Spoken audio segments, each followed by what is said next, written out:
It would be fun. Alright, stream Okay. should be live on the opening screen. Tweet's going out then. I'm the worst. You were going to let me press Yes, it Live is. now, yes. Cool. Okay, let's make the new Coke thing Yes, go away. new Coke can go away. We can slide this over here and you can have your thing over top of it. Okay, are you Just- sure? Is yeah. that okay? Just click on it, go to your thing, click back on it to undo the thing. There we go. You can do whatever you want here. Is somebody on looking at Twitch? Is Yes. the Yes, coming on I can. screen? I can see on the dashboard you've got your coming online screen Cool. up and Just- running. What did you do? Everything one way. Okay, there we go. The only thing to remember is this screen is being recorded. We're getting just sound heads up. through there. We're getting sound currently. Really? Impressive. Hi, everyone. We're Hey.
Cool. Are we live? Yes. yes. We're live. Oh, excellent, fantastic. Hey, everybody, welcome back to Shadows of the Mountain, the Werewolf the Apocalypse game that we are running here on Final Show Films. I am Jack, your chronicler and storyteller for this shenanigan. You're welcome. And I am joined tonight by Jeremy. Thank you. Hi, I'm Jeremy. Don't mind me. I'm doing nothing significant at this particular moment. I Share. am playing. If I could.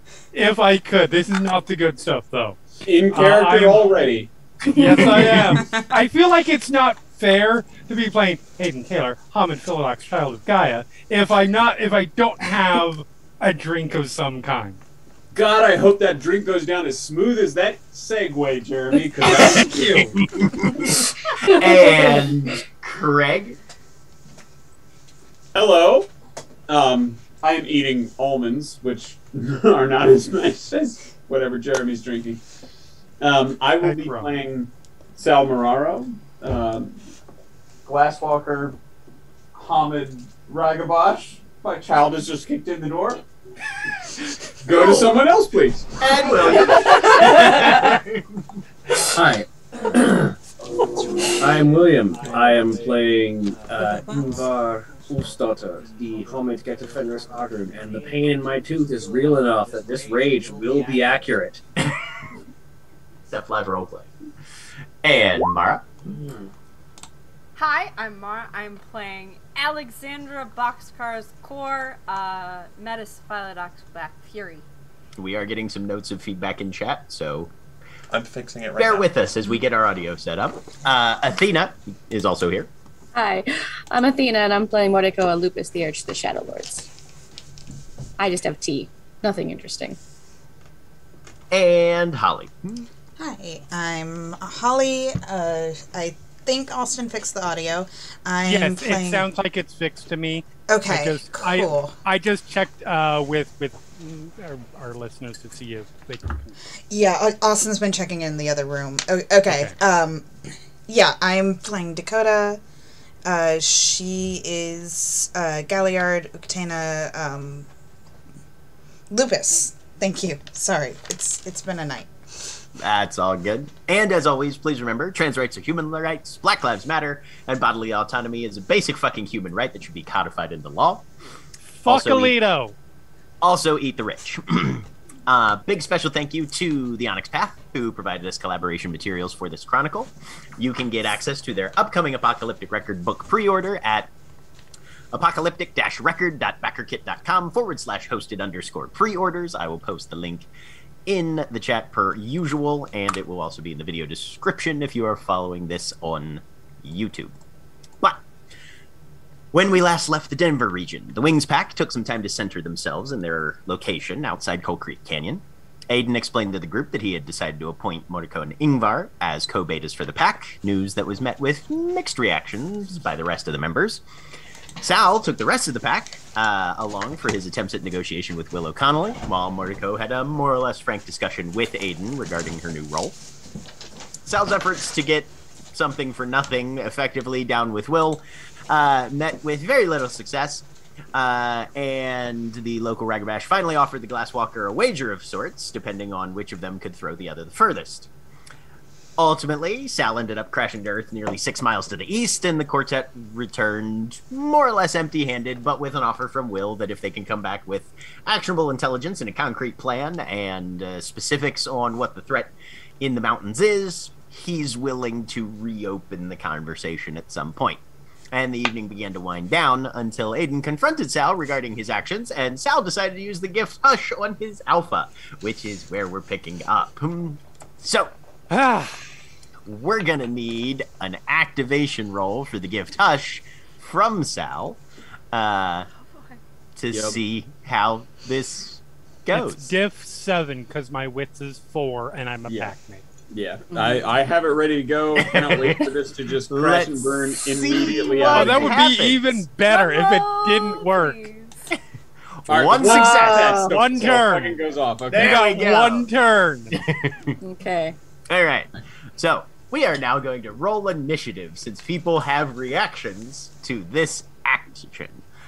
So on the Roll20 page that you're on, click on your token, please, and then hit the initiative roller on your character sheet, which should, if you don't know where it is, Christ, should be on the combat page. That makes sense. Okay. Yep. All right, so I click on the icon. Yeah. Click on your token. Click on your icon. Token. Go to your And then- combat page, and then hit the button that says Initiative. Should be For- the top left. Wits, dexterity, nothing. It should have already filled in with dexterity, wit, wits. 0, and then just click the initiative button.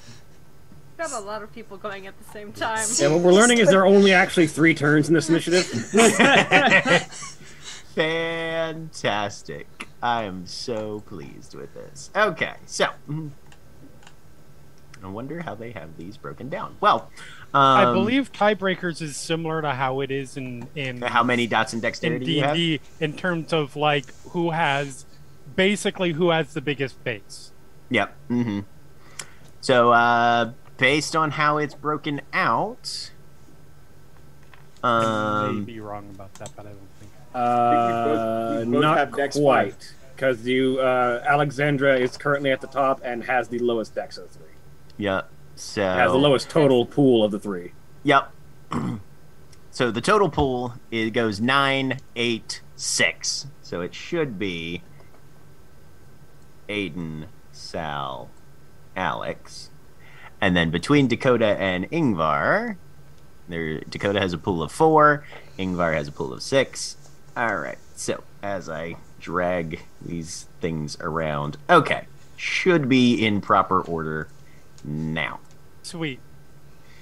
So Aiden, Please whenever you do read- this, Please read specifically because I need to know. Craig, can what you read us can and specifically can't I do? what I think what talk Hush is the says? only thing. Yeah, that's it. Every success stalls the target for one turn, preventing the target from communicating verbally, although other forms of communication, such as sign language or writing, are still possible. So by all means, sit down and write me a letter. Or use the totem phone. No. Oh, no. No, that's verbal. Oh no! It's verbal. To be Yeah. clear, the only thing I can do right now is not communicate verbally. Aiden is not communicating verbally. No. Yeah. Aiden is communicating physically. Okay. So a In letter. sign language. Got it. Semaphore, you take a flag.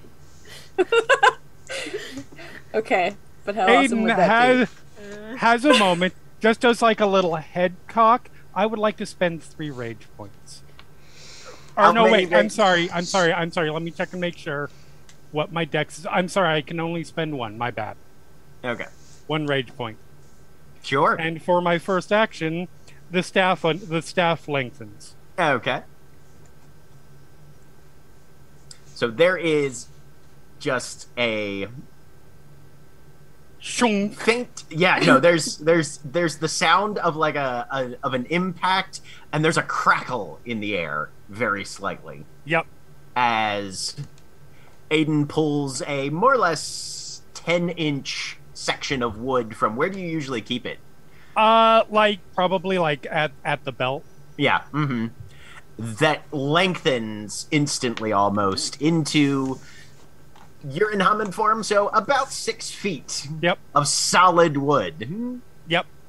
So that's your first action. That is my first action. Do you do if people spend rage going successfully through and back around, or do I get my other No, action? all of them at Okay. This is on your initiative. Yeah. Okay, Mhm. perfect. I am then going to use Iskaku. It's take away the land. Okay. That's a good one. So it's my Dex Iskaku versus difficulty 8 against Sal's Dex Athletics difficulty 7. Yep. So I'll need Sal to make a Dex Athletics roll at difficulty 7. You are rolling. Oh, go ahead. Lightning reflexes or smooth moves applies here.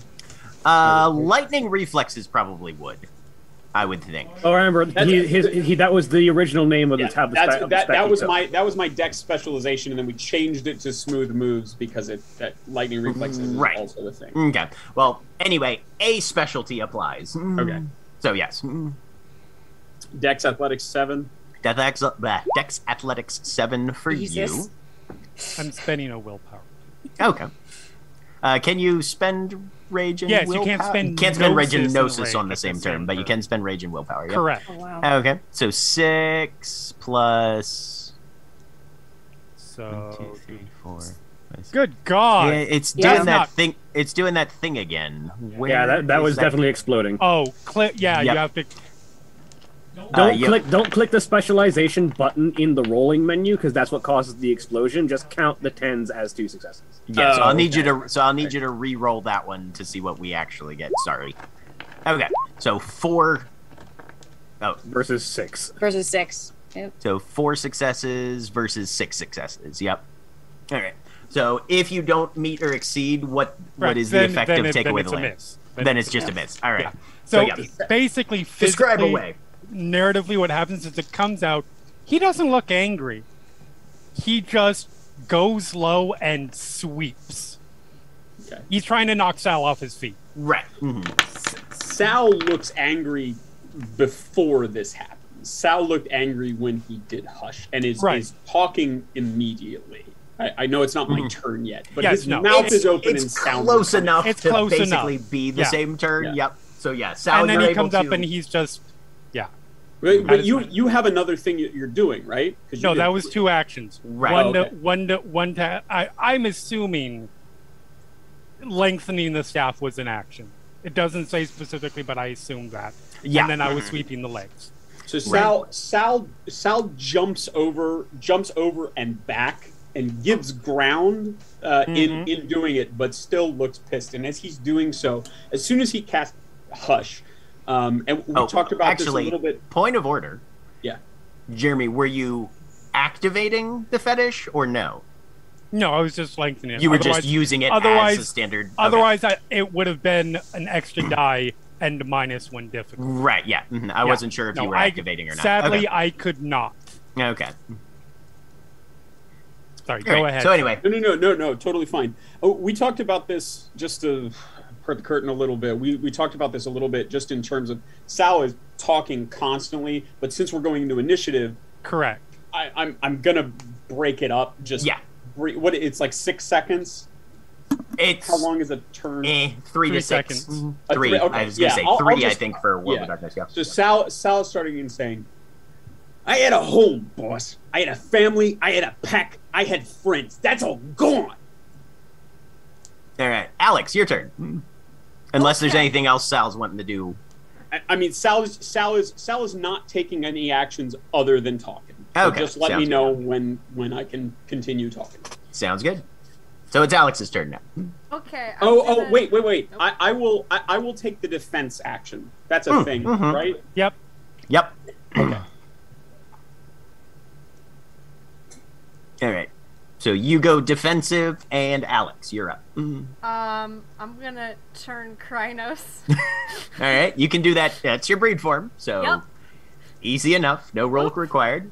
Excellent. Okay, I'm large. I'm scary. And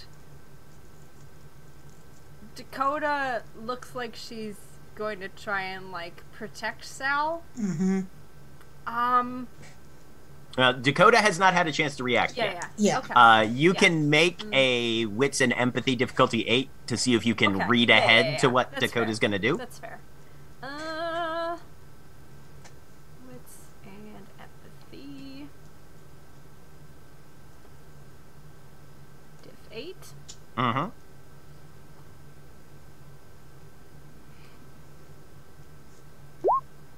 Four successes. Okay, I think you. What would you think she would get off that, Holly, for Dakota? Dakota looks like she's about to lunge forward. Okay. Like, she's looking at this whole situation very concerned. Okay. All right. I'm going to step back. Sal, this needs to happen to Sal. And okay. I'm going to. Actually, this is a question. I don't know if I even have my axe with me right now. It didn't come up in the discussion. I think she would have, because we've established that the stuff outside of our base camp is dangerous. And she likes to carry that axe around, so I think she has it. Has Aiden? Has Alex changed from when she talked to Will? Like when you came back? Yeah, didn't she make sure that she had her axe when you guys went to talk to Will? I don't remember establishing it, but I'm just gonna say she has. I was gonna say I feel like it was, but yeah. I think she talked about it. Yeah. Yeah, I'm backing out of this, and I want to try and drag Dakota out of the way, because I think she's going to get caught in the middle of it, and she doesn't need to. Okay, so you're actively going to pull Dakota away from the situation? I'm not gonna pull her away yet. But yeah, I think I'm just defending right now. I'm gonna wait and see what happens. Okay, so you're kind of holding an action to see if Dakota jumps in, or... Yeah, to see if Dakota jumps in. Can I make the statement that if it looks like a swing's coming toward her, trying to block that, or not? Yeah. Mm-hmm. Okay, I'll do that. Yeah, you can prepare a block for anything that would be incoming targeting Dakota specifically. Yep. That's my turn. All right. Okay, sounds good. That brings us to Mariko. All right. First thing she's doing is rolling to see if she knows what Sal just did. Beyond just sort of, Aiden stopping talking, she wants to know what Sal did specifically. That would be intelligence and occult. Craig, did you pull Hush? Is that a Ragabash gift or a Glasswalker's gift? It's a Ragabash gift. Ragabash gift? It's from the Ragabash tribe. Clan. It's from the Ragabash. Yeah. Okay. Since it's not your auspice, I'm gonna say it's intelligence and occult difficulty 7. And for that, would pigeon pattern apply? Because I've definitely experienced that before, but yeah, probably. If it's something that it would make sense that she's probably seen that before. Yeah, there's no way she's missed this with Masters, right? Yeah. 2 successes. 2 successes. Yeah. So you can identify. Yeah, that's a Ragabash shut up gift. All right. From there, I'm pretty sure I have it that Monaco is standing, because we just came in, moved around. Yeah, she's probably standing somewhere between Aiden and Ingvar. That's where she would have naturally gravitated. She is going to step sort of behind to the side of Aiden. And she's just going to be watching Sal, Dakota, Alex, etc. She probably isn't watching Ingvar. She's gonna be trying to get a read quickly on probably Sal primarily. All right. Sounds good. And I just realized that we left somebody out of this. Yep, there. All right. Cool. Well, certain things happened, but everybody was focused on Sal at the moment.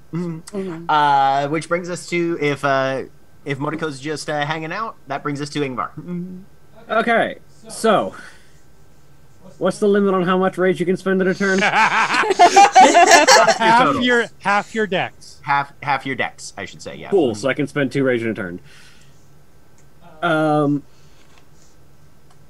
So first, I need to make a roll. I am activating the Visage of Fenris, and I believe when I asked this of you, Jack, you said that Pure Breed does apply for using Visage of Fenris. Because what's the dice roll on that? It's Charisma Intimidation. Yeah, it's a charisma roll. Yep, that counts. Okay. So you get bonuses. Let me find my Charisma Intimidation.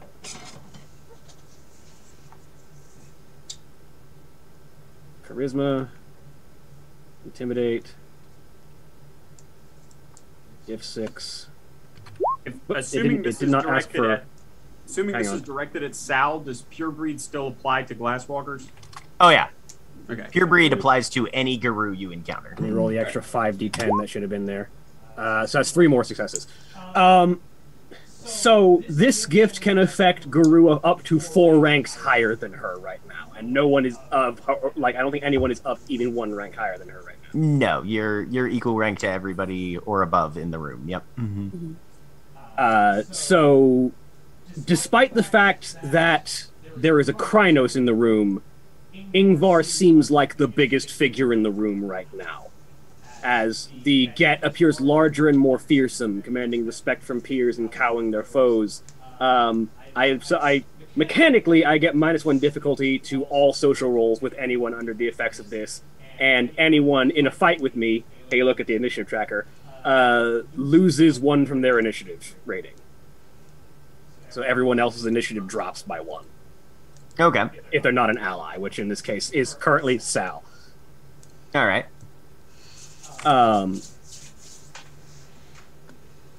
And there's this cold winter breeze that almost seems to blow in, and you can almost hear the growl in the back of her throat that seems louder than even most werewolves can make as she sort of squares her shoulders and sort of stares in the direction of Sal, and you can see the rage of Fenris behind those eyes. And then I'm going to spend a rage so that I can step forward and deliver a falling touch. I'm not giving this as an attack, it's just being a falling touch. Okay. which is the Arun gift, correct? Yes.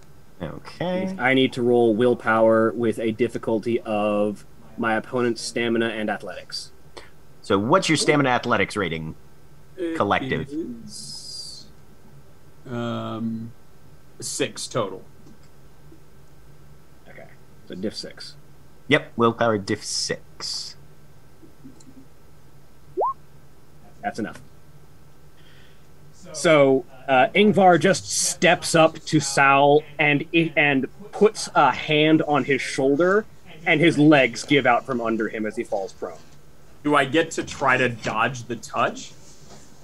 I'm not delivering it as an attack, which is the whole point of. But I mean, you still have to touch. I was gonna say you'll still have to make a touch, and he did say that he was going to. So what I will say is, And he was in defensive. Yeah. Yep. So. All right. So you are pulling your blow. So go ahead and make. Like I just need to make like brush a finger against it. To make it work. So it's going. This is going to be an opposed Dex Athletics, I believe. Let me look at the rules for dodge again, just to make sure I'm giving Sal his Dex proper. Athletics. In fairness, a Kryno screw brushing a finger still looks like they're going to kill. Oh, she's not in Kryno. She's still in Hamid. I mean, she's still in Hamid. I would yes, argue you just did Visage of Fenris. Yeah. You don't look like It's you're intimidating. Like, hey, buddy. Yeah, no. Hey, little That's fella. where my Krynos Why don't you have a little seat? You look like you're coming for my fucking throat. Fair. All right. This is absolutely fair. So according to dodge, dodging a hand-to-hand strike is difficulty 5. So Sal's going to be rolling Dex Athletics at difficulty 5. Wouldn't mine be Dex Brawl if you're treating it as a hand-to-hand strike? If we're treating it as a hand-to-hand strike, yes, it'll be Dex Brawl. Difficulty. That's better.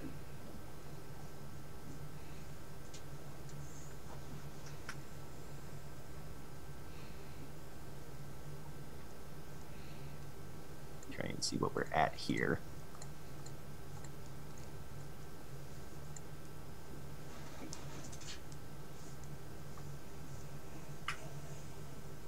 Yeah, Dex Brawl difficulty 6 Okay. for Ingvar. Because I am not trying to actually deliver attack, and I'm just trying to make like any amount of contact. Would my preternatural grace for my dexterity apply? Yes. So am I rolling or just Ingvar? Both of you are. This is an Rolling opposed Dex roll. dodge Yeah. And mine is difficulty 5. Yours is difficulty 5. Ingvar's is difficulty 6. And You guys can spend willpower if you want. I will. I will as well. Okay. 4 for me. 4 for Sal. 6. 7 because of your willpower. Yeah, 7. Right. Yeah. So yeah. So Sal, yeah, you see Ingvar reaching out. A very palpable hit. Right. Yep. And you try and jerk back, but her reach. She's big. Her arms are long, and Yeah, so a hand plants on your shoulder, and your legs just give out as you fall prone. yep. All right. So you are on your back on the floor. All right. All right. So that was Ingvar. That And was... well, she's also going to speak. Okay. Yep. And I feel like I would have to spend another rage to actually put a boot on his chest. Yeah. I'll spend the second rage to put a boot on his chest. Okay. As she sort of glares down at him and just says, because I've only got so long to do this in this round, stay down, Salvatore Muraro, and listen well for once in your life. All right. Which brings us to Grania. Grania does what Grania does. Okay. And then Aiden is next. Did Dakota go? Oh, whoops. Dakota. I was gonna say I was Everything. waiting for Sorry. this. Yeah, no. Everything's Okay. everything's coming out of order because I reordered the tracker. Yep. And sorry, it's Dakota's turn. Okay. Sal's down on the floor. Yep. With a boot on his chest Okay. or neck. I don't know. Where would Ingvar put a boot? She's not trying to strangle him. She's trying to keep him down. Probably a bad idea. But Dakota will throw herself on Sal. She will try to push the boot off of him. I feel like this is going to be a bad idea. All right. That's going to be an opposed strength and athletics roll. Yeah. Difficulty 6 for both of you. Mm-hmm. Does strength reserves apply here? I'm not really pushing myself for this. No, Not really. Yeah, no. It's just standard. 3 successes. Wow. 4 successes. Okay. Right? Yeah. It's the first time Chris Evans tries to lift Right. Thor's hammer. Yeah. There's the little but that's it. Okay. But yeah, beyond that, she is just trying to cover him with her body like a human shield. Okay. All right. I mean, it's kind of hard to do when there's a vertical thing in the way. So are you covering above the boot or below the boot? Kind of like, I feel like she's like hugging around it. Okay. All right. So, William, you know how like a 4-year-old will sit on somebody's foot and grab their shin and be Yeah, it's sort of like around? that. It's a little bit like that, but sideways. Yeah. Mm-hmm. And as she does that, For Ingvar. she'll just yell, "Stop, please!" Grania does what Grania does, and it's Aiden's turn. All right. I have a question. Uh-huh. Because I've seen this ruled different ways by different storytellers. Okay. If you activate persuasion, Uh-huh. can you then say something and make a roll with that using the gift? On in the same turn? Yeah. Okay. I am activating persuasion. Okay. So charisma subterfuge, difficulty 7. Uh-huh.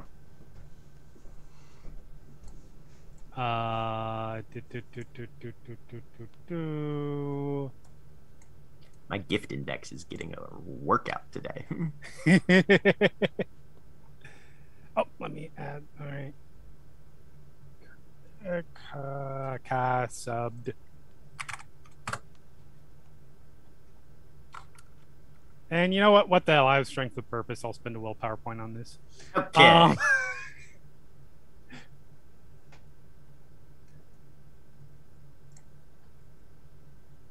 So that would be 4. Okay. So it is -1. So for, -1 for reference, difficulty for social rolls. and any successful social rolls are considered to have uncommonly strong effect. Right. The example they use is such as changing long-held political views or causing an addict to seriously reconsider the course of his life. That's significantly apt to the modern era. Okay. Cool. And Aiden is going to say... You don't want to sell him death sticks. You want to go home and rethink your life. Exactly. And Aiden's going to say, and I'm going to assume this is probably a leadership role, but everybody back off. All right. So go ahead and give me, for getting that across, that would be, I'm going to say charisma and leadership. Yeah. Okay. Difficulty. Things are pretty tense right now. Normal difficulty would be 8, but you're lowering it by 1, so you're dropping it down to 7. Okay. Thought you were going to make me re-examine my commitment to QAnon. Glambro, it's Listen. finally time. If Aiden knows that QAnon... I mean, that's 2. 2 successes. All right. So, everybody, your alpha, with the force of Gaian-infused persuasion behind his words, has told everybody to back the fuck off with 2 successes. And uncommonly strong impact of words. Yep. That's all I do. I'm not taking any further action. So, consider your next actions accordingly. Alex, you are up next then. Okay, I was already close to Dakota. I'm gonna try and peel her off Ingvar's leg All right. and help her obey this command. Strength and athletics. Given the impact of Aiden's words, I'm going to put this at a difficulty 6. Dakota's Alright. not that big. She will try to resist this. Okay, you will also be making strength and athletics then. Given the impact of Aiden's word, you're rolling at difficulty 8. Okay. You said it was difficulty what for me? 6 for Alex, 8 for Dakota. Um.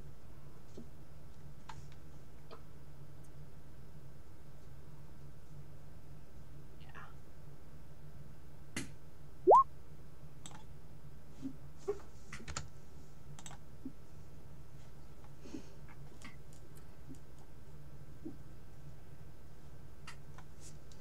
Ties go to the defender. So you are locked with Dakota, not Okay. making progress, but... If I'm not making progress, I'm gonna back off. Then I'm stepping Okay. back. Step back then. All right. Sal, you've got a Dakota and a boot on your chest. Yeah, I'm not. I mean, one, Sal already was not acting aggressively or advancing on anyone. Two, Yep. definitely not going anywhere at the moment. Okay. Just stays there, but is still staring at Aiden and continues what he's been saying with, "I had nothing. I left. I got to Vegas, and then if I had a fucking pack again, I had family. I had friends. I met my best friend Chansey. I had something again. I had a home."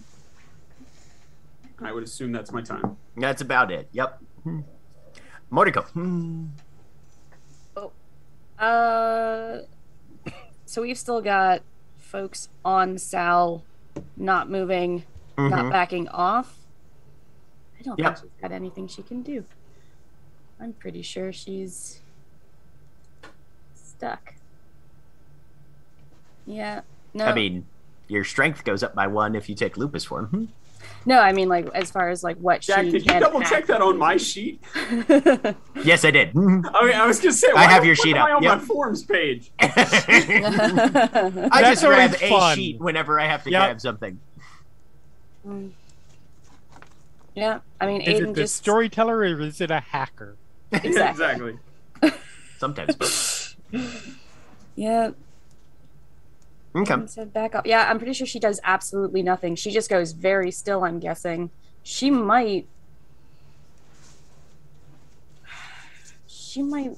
want to look at Dakota and evaluate that, but I don't think she's doing anything at all because she'd have to run across the room, and Aiden just said everybody back off. So I don't think. She I does mean, you anything. got eyeline on Dakota right now, but... Yeah, and she doesn't have anything that she could do to make Dakota stop. Okay. So nope, her off has already spoken. She said nope. Mordecai does nothing. She Okay. decides to go very still. She's gone full tree. All right. Ingvar. Okay, so first question for the storyteller.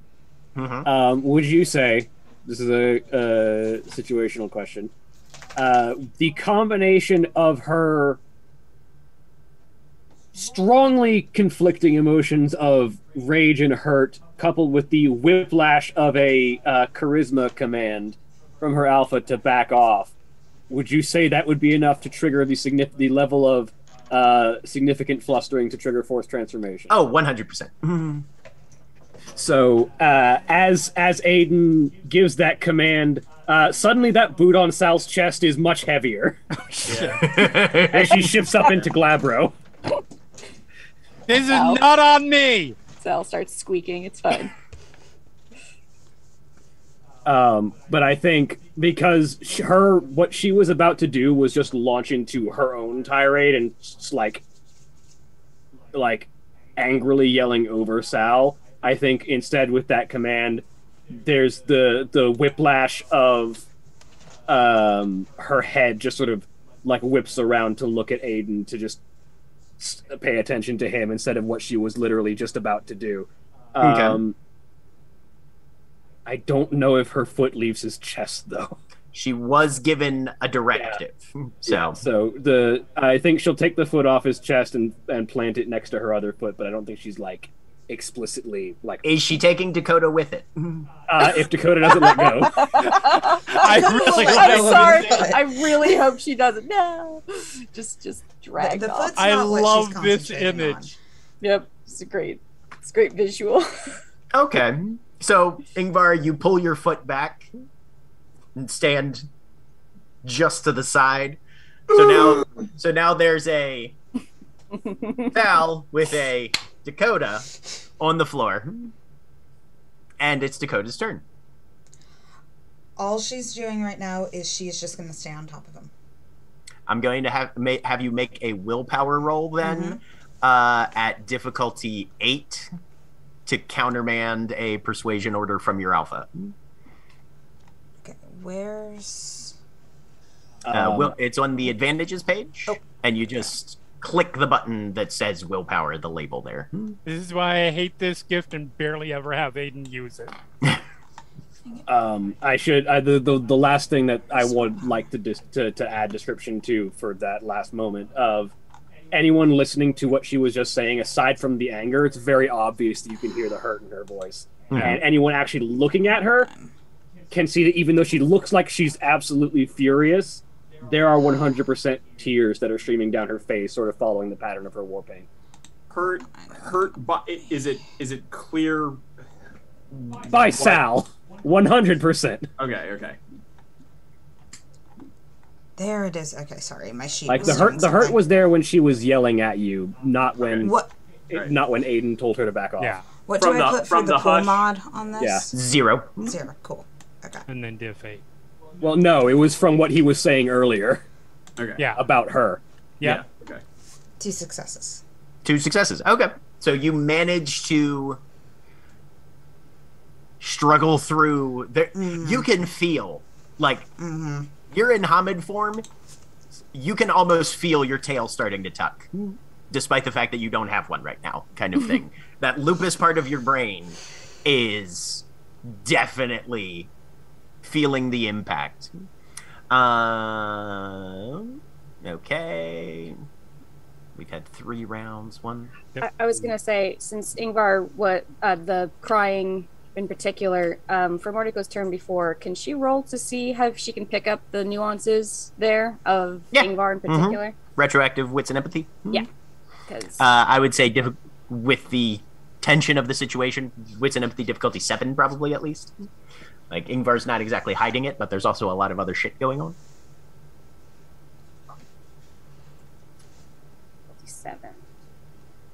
Although I think if she turns her head back to Aiden, which is also where Moriko's standing, she's got a pretty clear view of it. Yeah. Yeah, she wants to figure out if she can find out the nuances, because remember, she doesn't know their history or anything. I'm just seeing how much she can read into this from what upset Ingvar in particular. Legit. Also good at wolfing, bad at humaning. Yeah, but 4 successes. So, Ingvar, what do you think Moriko gets off 4 successes? I think you've probably been seeing her get, before any of this broke off, you were seeing her getting significantly more tense and maybe not visibly upset, but getting there the entire time that Sal was belittling what she had done, the importance of her weapon, and her status as a member of the pack being just a weapon. Mm-hmm. Yeah. And you're pretty certain that's just boiling over. So a specific hurt between those 2 in particular? Yeah. Okay. Yep. Okay. Let me roll something for Grania on Grania's turn. Okay. As the cabin blows up. No. As she types on her computer and plays... Pulls out a remote, pushes a button, and jumps out the window. I'm waiting. Star Trek fight music starts to play. I was just gonna say I totally wanted like some sort of Imperial March or something, or maybe Jaws theme. Call back to season 1. Okay. Exit strategy. Nice. That more than anything else would probably snap Sal out of it right now. Yeah, that's funny. So at this point, all of you guys hear the engine of a Jeep start. Okay. And it's Aiden's turn. All right. So Aiden is going to drop down to not like a power like ready to attack crouch, just sort of drop down into sort of almost a soothing sort of like I'm not being hostile. Crouch. Sit on your haunches posture kind of thing. Hey, Sal, I will let you talk. Give me a moment. and look at Dakota and say, "It's okay. Please back off." It's another charisma leadership roll. Okay. Persuasion's still active, so difficulty 5 at this point, since you're just doing basic talking kind of thing. Okay. And that's with the reduced difficulty. Yeah. Only 1. Damn it! The dice failed me this time. All right, we are back to Alex. Failure would be a botch. Right, but Yeah. still. Okay. She's going to growl at Dakota. He's not in fucking danger from Ingvar, and is going to move around the, like, I don't know if we're, like, in a circle, basically to guard the door because there was a car sound. I don't know what that is particularly, and I'm worried that we're going to get attacked. So, Give me a perception alertness difficulty 6. Make sure you're in the right form. Yep. I am. Okay. And yeah. I'm never in the right spot of my sheet. Hang on. Perception. I'll reiterate, one of my favorite things about Ingvar is the sort of pseudo-Hulk nature of force transformation. Of just Right, like, yeah. Oh yeah, it Legit. has consistently been great. There is nothing quite like the emotional beat of losing enough control of yourself to grow a foot and like a dozen Six? pounds. Div 6, yes. 3. Yeah, well, you go over to guard the door, and looking out, you see Granya's Jeep's tail lights pulling out onto the road and headed out. She is driving away. Anything else you want to do on Alex's turn?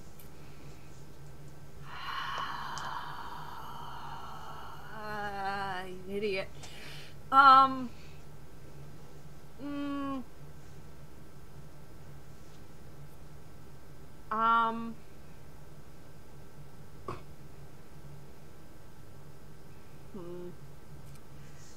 Yeah, I want to try and shift back to... You know, I'm gonna How fast is Grania going? Oh, she's up to she's pushing 15 miles an hour, getting off the gravel, and then looks like she right. That's not too fast. I want to try and shift to Lupus and go after her. Okay. Don't chase the car. Yeah. Dogs chasing cars again. Yeah.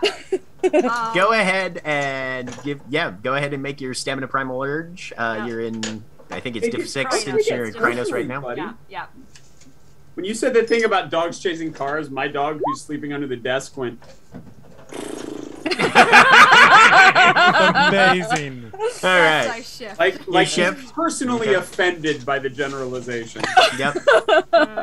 And then go ahead and make a dexterity and athletics to see if you can start to catch up at all. Dex and athletics. Before it Okay. hits highway speeds. Yeah. I got 1. You got 1. All right. Yeah. So you skid out on the gravel a little bit. Those back legs are a little weird to get into gear. Yeah, also, they're kind of stiff because we've been running a bunch Yeah, same day. in a whole day. Yeah, no, you've covered quite some miles today. So yeah, you're gonna need a lot more successes within a turn or two if you have any hope of catching up to a vehicle. All right. Yep. But we'll see what happens. Sal, Holly, you've got a could Dakota on you. Holly, could you please describe sort of how, from Sal's perspective, how Dakota looks? Like someone jumping on a grenade. Okay, but also like after the Like- whole thing with Aiden and Ingvar sort of curled up. Am I understanding that correctly, or just like in total danger preservation mode? There's a lot of emotion there. Like she's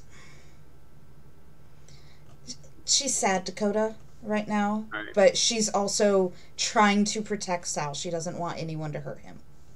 Right. Sal stops yelling and is still looking sort of over Dakota at Aiden, who's crouching down.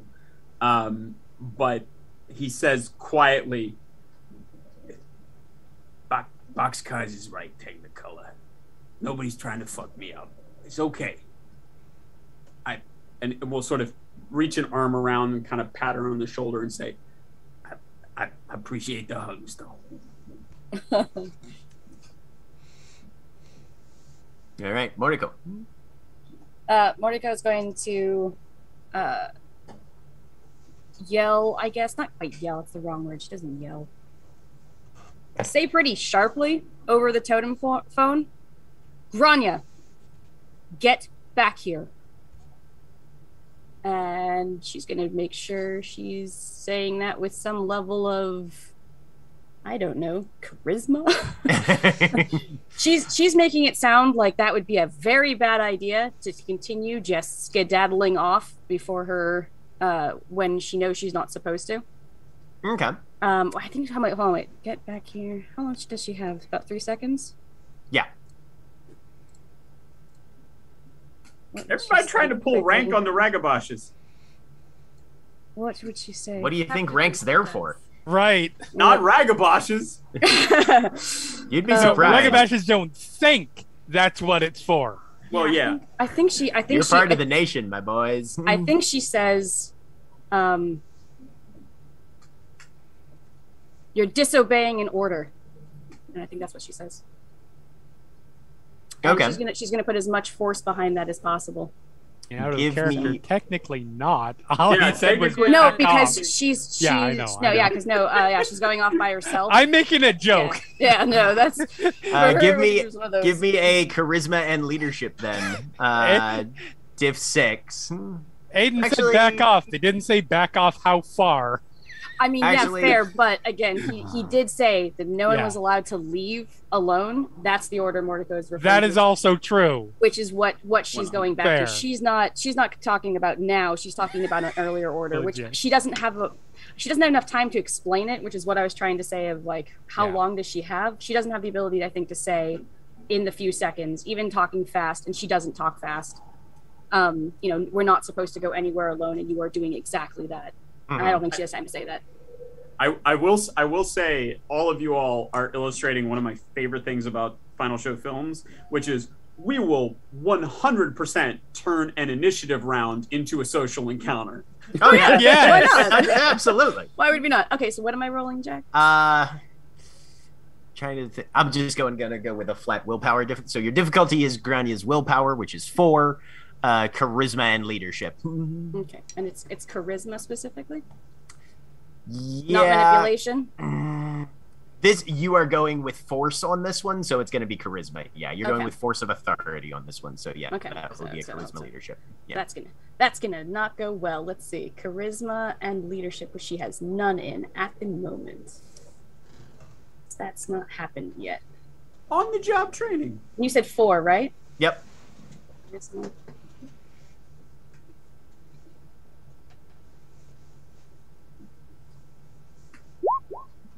Two successes, Okay. which is, by the way, the only, I think, 2 dice she had. Yep. Sure is. But when things are diff 4, it works. Yeah. Okay. All right. Ingvar.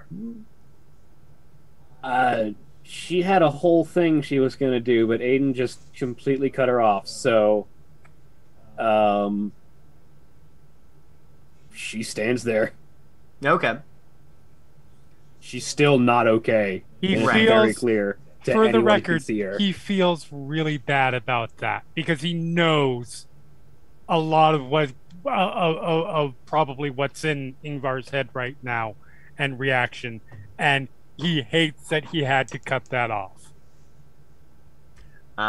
Brings us to Dakota. Dakota will just hug Sal back and roll off of him. Okay. And she's just going to stay next to him.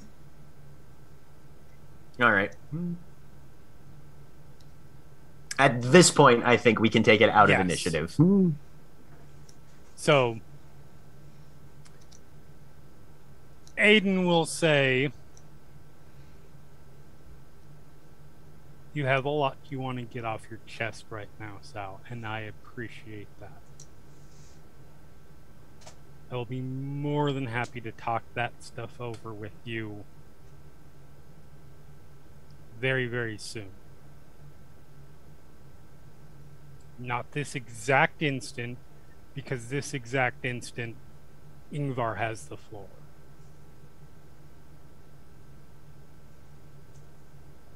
But that does not deny the legitimacy of anything you're about to say.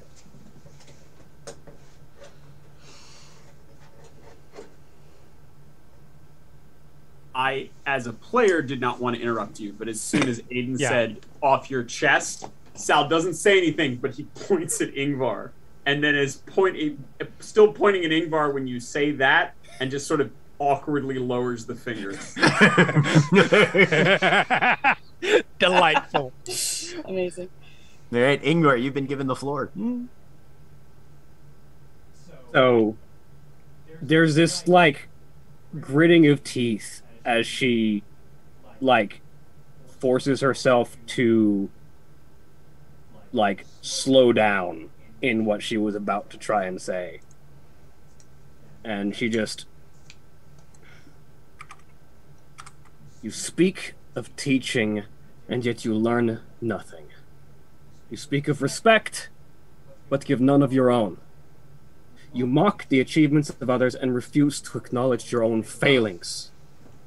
And she sort of indicates to her belt, where the sheath for her fang dagger still is.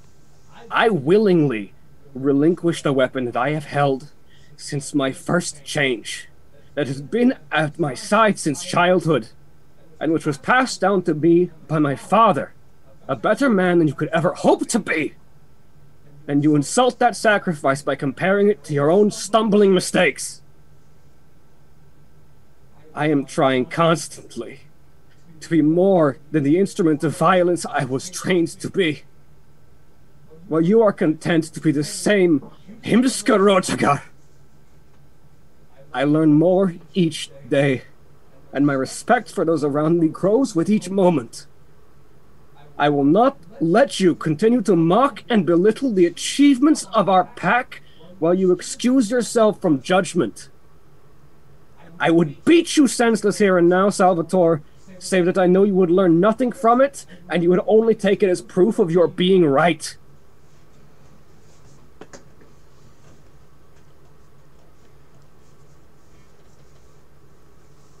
And unless Aiden stops her, I think she's about to storm out the door. He's not. Yeah, and I think she slams the door so hard and she's not paying attention and is in Glabro. I think the door pops a hinge as she slams it open. Probably.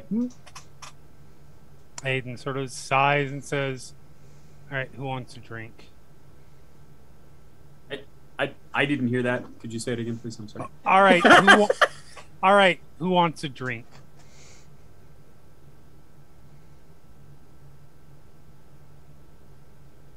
Guarantee you do. That's the first port of first call, right? Fuck. I thought as a Ragabash you'd recognize the joke. But... You know what, boss? I'm not in a joking mood right now. And that's totally fair. Thanks. I appreciate the permission.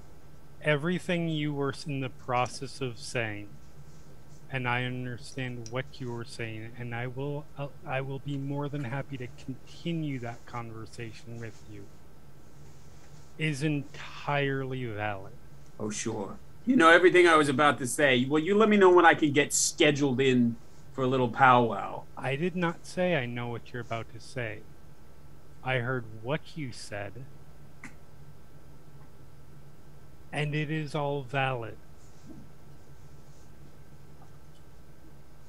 Before this gets too much further, is there any evidence that Grania has come back? Or Nope. that Alex has? So, no, Alex is out the door, Ingvar's out the door.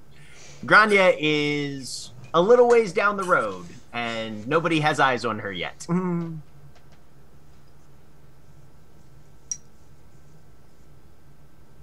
Yeah, I'm pretty sure Mordecai is going to be leaving right in the middle while Aiden has started talking to Sal. Yep. She's following Alex, where Alex ran to, where Grania ran to. He Probably trying to trusts get his betas to handle that. probably trying to get eyes on Alex if Alex has not actually gotten out of sight yet. And Yeah. she'd be using, I think we're still in the same. No, she changed locations. No, she doesn't have her heightened senses, and I don't think she can spend another one on it to activate it. No, she's gonna definitely just try to see if she can spot Alex. Okay. Go ahead and give me. Are you in lupus? Go into lupus form? We're in the middle of nowhere, right? Yeah, technically. Yeah, no, she's gonna shift immediately and try to find Alex. Go ahead and give me a perception alertness difficulty 6 then. Perception. Do you want me to make another running after roll? Or... Yeah, dexterity athletics difficulty 6 as well. Wait, you said 6, yes? I had it 6? 6. Okay, and would pigeon pattern apply just because she's looking for the Yeah. Alex? Okay. Yep. I'd like to spend a willpower on this. You may. Okay. 3 successes. 3 successes. Okay. 4. 4 successes. All right. So you are making your way down the road, and you can see a pair of headlights in the distance, Alex. Okay. A little ways. And Monaco, you can definitely hear and smell. Mm-hmm. Alex is headed down the road, you assume, after Grania. After Grania? Mm-hmm. Yep. Okay. She might just stop right there and see what happens then. Okay. Because, yeah, let me know if Grania does not stop the car. Mhm. That's the important thing. If Okay. Grania doesn't stop, things will change. Yeah. No, Grania has pulled over to the side a little ways down the road, yeah. And stopped? Okay, yeah, then mhm. Mordecai does nothing further. She just stands there. And so she's Okay. going to be somewhere sort of near the house where she might still be able to hear loud voices at the very least. But Okay. she's got eyes on Alex. All right. So yeah, back inside. All right. How's Dakota? Dakota is looking like all around, like where people just exited. And like she's very much trying to prioritize who to help and where to go. She's not looking too good right now. Is she looking like she's Sorry, about go to ahead. have a freak out? all right? Okay. Can I try to lock eye without Dakota seeing it? Can I try to lock eyes with Aiden? Mm-hmm. Yeah, kinda that, like- he's looking right at Sal at the moment. Sal has his undivided attention. Yeah. So Sal kind of like grabs his eyes and kind of like will cock his eyes towards Dakota, and then go, "Hey, Dakota,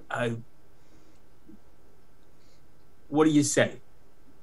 Boss is gonna get a drink. You know how to make cocktails?" No? Dakota, can you go check on Alex for me? Yeah, yes. Thank you. It's gonna be good. Hey, kid. Thanks. Later, we will talk. We always talk. She'll sigh and she will run out the door. Does she trip over Mordecai? That's the real question.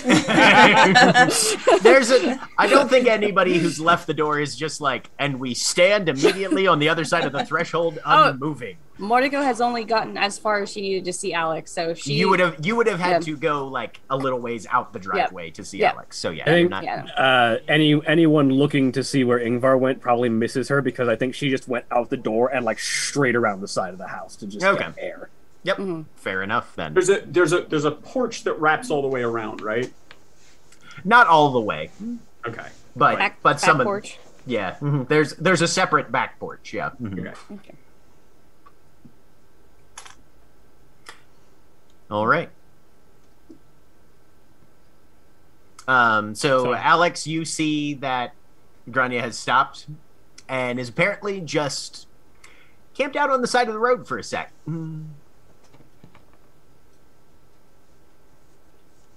Stand in front of her and just start growling and indicate back.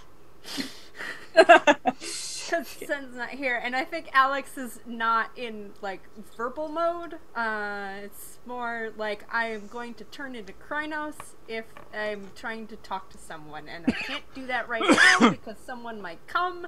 So I'm going to stand here and yell at you silently.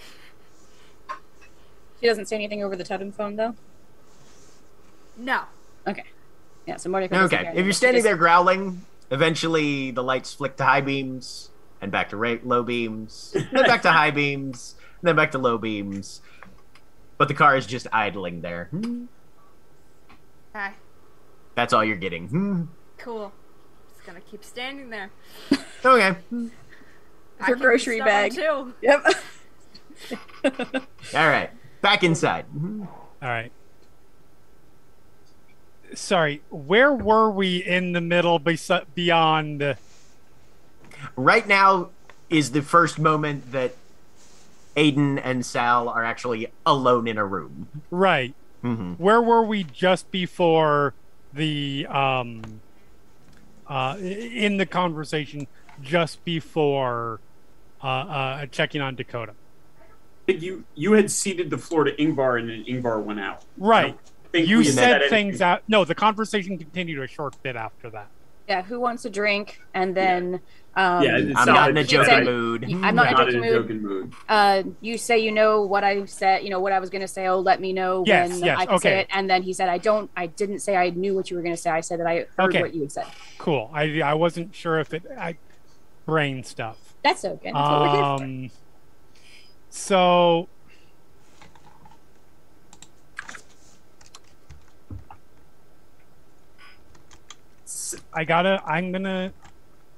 let me just say, first of all,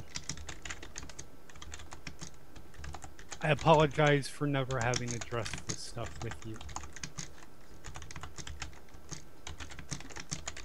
Because we've all got shit that we're dealing with right now. In regards to us having come from different places, dealt with different stuff that we are burying for the fact that we are all very different people who are all part of a family now. Sal makes like a sound and kind of opens his mouth and then just closes it as Aiden is talking. All that said, and you have a lot that you deserve to be able to say that I am beyond happy to listen to. That particular moment, I had to stop you to prevent, and just sort of gestures with his head to the rest of the room, that from happening. We are all under extremely high stress right now. Yeah, you know, I kind of picked up on that. Denver kind of fucking sucks. Denver is a beautiful city and a wonderful place. And if I had the opportunity otherwise, I never would have left it, although I'm glad I did because I met all of you. That said... Jesus Christ. All of that said, the reason that you're viewing it poorly is because you're viewing it through my lens, and I apologize for that. I'm not saying that the city doesn't have its problems beyond me. I'm not saying that I am the Antichrist of Denver. But all of the hostility towards us, all of that kind of stuff, is because of me, and I'm sorry for that. All of the stuff that you were in the process of saying, and again, I'm sorry I cut you off from it, is stuff that you should have said, but also that I should have asked you a while ago. Because that stuff that precedes Denver, that stuff that precedes Vegas.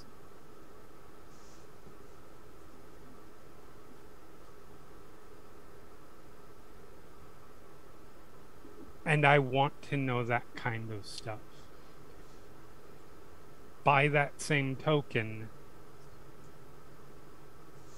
I think that there's a greater failing on my part, which is that I have failed to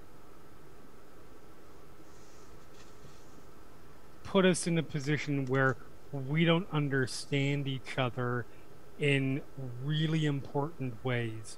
Like you not understanding how important what Ingvar did was to Ingvar. And at that moment, not to say that your feelings meant less, and not to say that I was concerned this was going to turn into blood, but Ingvar's feelings were stronger and just needed to be dealt with in that particular moment. That is why everything I did happened in the last few minutes.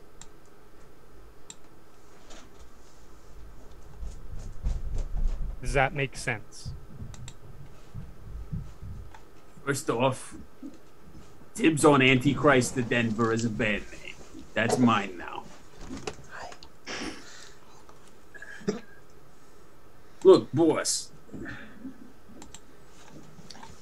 gotta make calls when you make them. But you're right. We got shit we gotta talk about. And I get where you're coming from now. Fuck, I guess I gotta talk to fucking Xena about the whole... Oh, yes, you do. And you don't get to call her Xena at that particular point. You have to use her real name. I don't fucking you have to show her the respect of that. I don't even think I can spell it, boss. You don't have to spell it. You just have to say it. Ingvar. Yeah, I know what it is. Look, I wouldn't have said anything about the knife if I wasn't trying to win an argument about something else. You fucking know that. I know that. And I don't think that's not entirely your fault.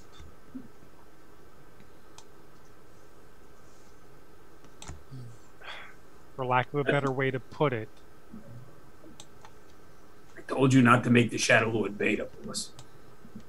Oh no. Ingvar and Moriko being my betas is the most confident decision I've made so far. I'm not arguing on Ingvar. Do you know why I think this? I don't gotta know why you think that. No, but you want to know. Don't tell me you don't. The reason for this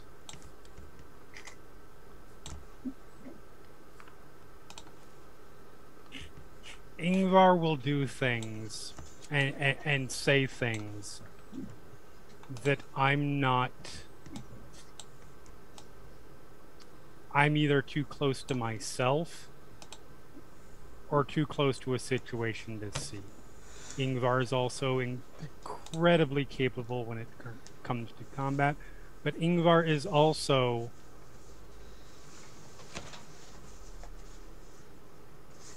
in each of you, I see somebody who has the potential to become an absolute fucking legend in this nation.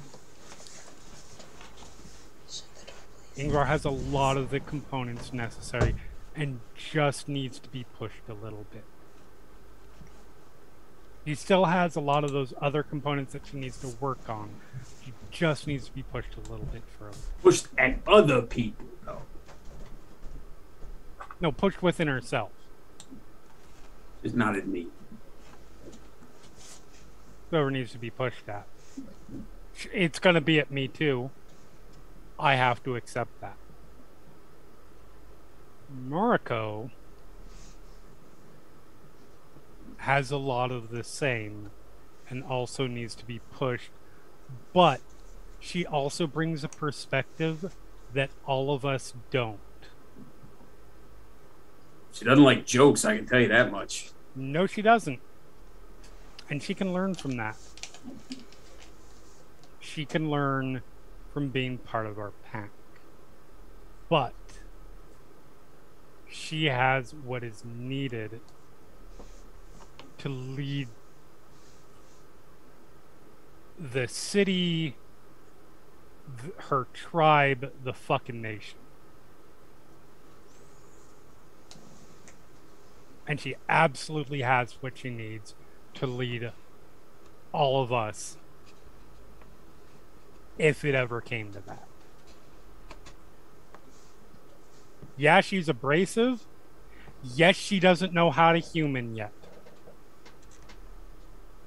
I don't fucking care about that, boss. She's a Shadow Lord. Do you know my alpha was a Shadow Lord? My previous alpha? You mentioned it. Don't sell that tribe short. Yes, they are snakes and they are dangerous. And they are some of the strongest parts of the Gru Nation. Oh, yeah. Yeah, they got a lot of pull. You know, a couple lords are part of the reason I had to leave New York. No, I'm not saying that they are the strongest part of the nation in terms of their influence. They're the strongest part, one of the strongest parts of the Gru Nation in terms of what they bring to it and their strength. And if you can and I don't think Morocco is going this way, but in terms of the danger aspect of it, but if you can pull a Shadow Lord from being so obsessed with the idea of power that they devote the loyalty that they have to Thunder to their pack and to the nation, you have something that nobody can stop. I've seen that. You have never sounded more like a child of Gaia than you do right now. And I do not mean that as a compliment, with all due respect. I'm taking it as such anyways. Jesus Christ. I know you don't understand, and I am okay with that. What I need you to do, you don't have to understand, and you don't have to even necessarily agree. What I need you to do, and this is not even about Morlico, this is about me and Ingvar and the rest of the pack, is that you need to respect her position. What about your respect, boss? What about mine? For all of us. You fucking picked up. You talk about communication. You talk about everything else. I did the best fucking thing that I've done in years in Vegas. We all did, together. Mm-hmm. We saved the city. The next morning we wake up and you're fucking gone. You didn't talk to any of us. You didn't have respect to tell us what was going on. You didn't tell us anything. You just wake up and everything that we fucking built and put together, it's like you put it on your back and walked off with it. Do you think I wasn't coming back? Or wasn't intending to come back? We didn't fucking know. I just spent weeks watching you try to throw yourself in front of every fucking ghost or Bane or whatever was trying to kill you. Mm-hmm. We didn't fucking know. Because you not saying so in favor of communication didn't fucking tell us. I'm not saying it as a defense. I'm not saying, did you think I wasn't coming back? That was simply an honest question. Because again, I'm not going to disagree. There were ways I went about it that I fucked up on. Yeah, the whole fucking thing, boss. All you had to do, all you had to say, after everything you'd been through with all of us, all you had to say is, look, I got some shit to take care of back home. And you know we would have been there with you. And if you'd said, look, this is something I got to take care of by myself, we would have listened to you. We would have fucking ignored you, but we would have listened to you. There's the problem. Well, some of them would have listened to you. Not the... You... Still. Yeah, but yes, what did... I handled it wrong. Talk about learning lessons. What did you learn? I handled it wrong. You can keep yelling at me about it, but yes, I handled it wrong.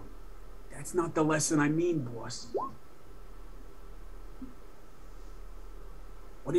When I say what did you learn, I mean you gotta learn that we got your back.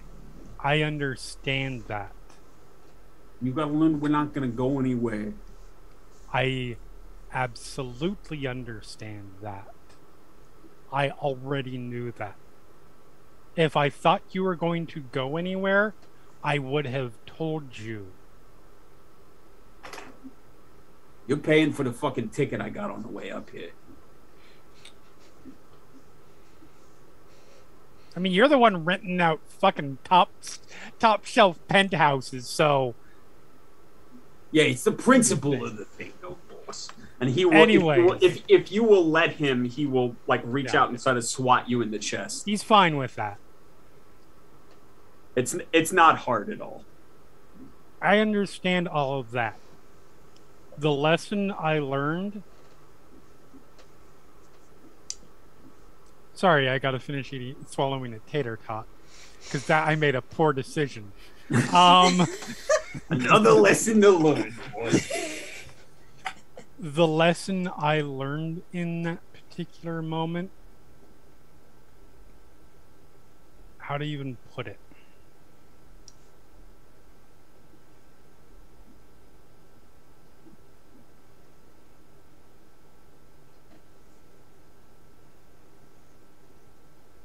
I already knew this part of it, so it's not an adequate way to explain it, but I'm not...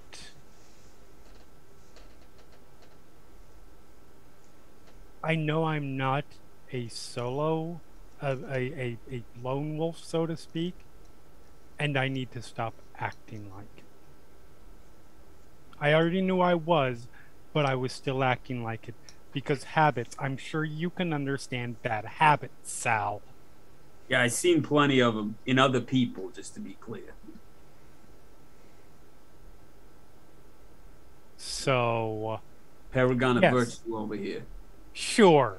Let's go with that. For your storyteller's benefit, Yes. how sincere is that statement from Sal? About claiming he's a paragon of virtue. Really, that whole thing of how justified is Sal feeling in his own correctness currently on a scale of 1 to 10? This whole conversation, correctness with regard to what, I guess. In his conduct, how justified and righteous does Sal feel about his choices over the last 24 hours, and specifically in the last, say, 2 hours? Sal has very specifically in this conversation been responding in ways that keeps the focus on on Aiden's conduct. That is not an answer to this question at all. I am asking. Well, no, that's my point. That is your answer to the question, because Sal is not. If you're asking what Sal is thinking, Sal is doing everything he can to avoid specifically addressing how he feels about his own actions. Right, but what I'm asking you is, how does Sal feel about his own actions? Not what is he doing right now. I legitimately don't think Sal has allowed himself to consider them yet. Okay, all right, fair enough. I mean, enough. he is, Yeah. he is, he is, avoidance with a capital A when it comes to anything that makes him feel guilty. Yep. Gotcha. Okay, So- all right. Just so- I need to know noted. that for things going forward as the storyteller. But okay, Yeah. cool. What? I mean, like I said, I would tell you legitimately, but I think his whole goal right now is not to have that conversation and discussion with himself. Oh, Sure. he doesn't have to. He's going to probably have But that you have a conversation totem who's going to tomorrow. have that conversation with you. Yeah, Or that's the Is that fair. a sort of That's fair. charisma and athletics running away from your feelings rule? He's let Okay, good to know. Aiden's good to know. letting his motherfucking betas deal with that part. Right. Okay. All right. Aiden, If silly. we can, it would be good Yeah. for us to take a break here. if that's Absolutely. okay. Yep. Yeah. All right. Sounds good. we are going to take a break for a bit, so stay tuned to... I don't know if we'll have commercial messages or not, but, you know, get up, stretch, We'll find walk out. around, get a drink, See. stuff like that. All right. You can do it, Holly. I believe in you.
Okay.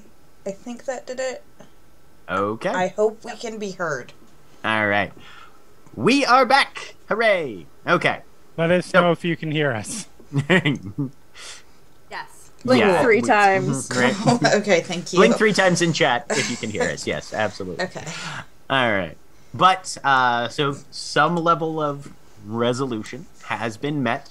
We are resuming with everyone having returned from outside. People starting to set up sleeping arrangements, etc.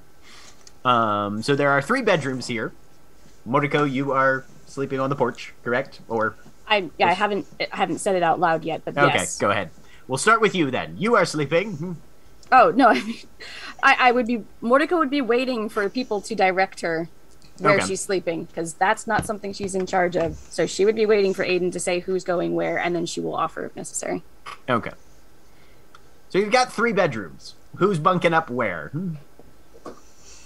Regardless of where Ingvar's like assigned bunk is, I think tonight she's specifically sleeping outside, just out at the side of the lawn, because it reminds her a little bit of her trials at home. Okay. Does Aiden do any directives or anything like that, or talk to the group? In terms of group sleeping arrangements, if Ingvar is clearly going outside, yeah, he'll actually direct Murako to sleep outside. Okay, Yep, she would. That's easy then. Dakota and would... then everybody else, he's not particular. Dakota would bunk with either Alex or Sal. I think probably Sal has probably already put his clothes into one of the bedrooms, the bedroom with the nicest view. So I think at least Sal. Is there room for 3 of us? I don't know if Alex would want to share a room. No. Probably not. All right. I mean, I feel like Dakota's like pulling her in. It's like a sleepover. Come on. I'm good. I think of the rooms, Alex and Ingvar would have been the most likely to have a room assigned together. That probably makes sense. That tracks, yeah. Mm-hmm. Which is funny because that means there's going to be Grania probably would take the 3rd room because Aiden is sleeping on in a chair in the front room. Okay. It's just how he's used to sleeping. Yeah. No worries. All right. So the breakdown is currently Alex and Ingvar in one room. Ingvar currently sleeping outside by choice. Yeah. Grania has a room that probably has a spot in it for Moriko, but if Moriko's directed to sleep outside, Grania will just sleep there. And so that would be Dakota and Sal in the 3rd. Yeah. Okay. I think that makes sense. They got a whole sibling thing going on. All right. Moriko, at least from Sal's view. Oh no, Dakota's too. Yeah. Moriko, you're setting up on the porch then? Yep. Okay. And I got my cardboard palace all set up. I'm pretty sure at this point she probably, let's see, what would she have grabbed? Probably branches. She's made a very weird lean-to on the side of the porch. Okay. With some branches, and she's made it her cardboard palace. Sounds good. Easy enough. And then once she's inside it, she's gonna do her thing. She definitely has a map because she's a courier, so she definitely has at least that in her pocket. She's gonna take that out and use her little dowsing necklace. Okay. Which I need to look up that gift again. Whom are you looking for? Isabel. Isabel Brandt? Bloodbane. Yeah. Okay. Yeah. And she does have Isabel's full name at this point. So yes, she does. at least does that. Mm-hmm. Okay. Needs that standard roll. Cool. What is that? What's the name of the gift again? Rite of Questing Stone. Rite of the Questing Stone. Oh, yeah. Ooh, Sorry, it's a right. yes. That's a thing. Mm-hmm. That's what she said. She could find her. Yep. What's standard roll mean? Is it a mystic rite? It's a mystic rite, yes. Okay, so the standard roll for mystic rites is Wits and Rituals difficulty 7. Wits and Rituals, you said? Mm-hmm. Difficulty 7.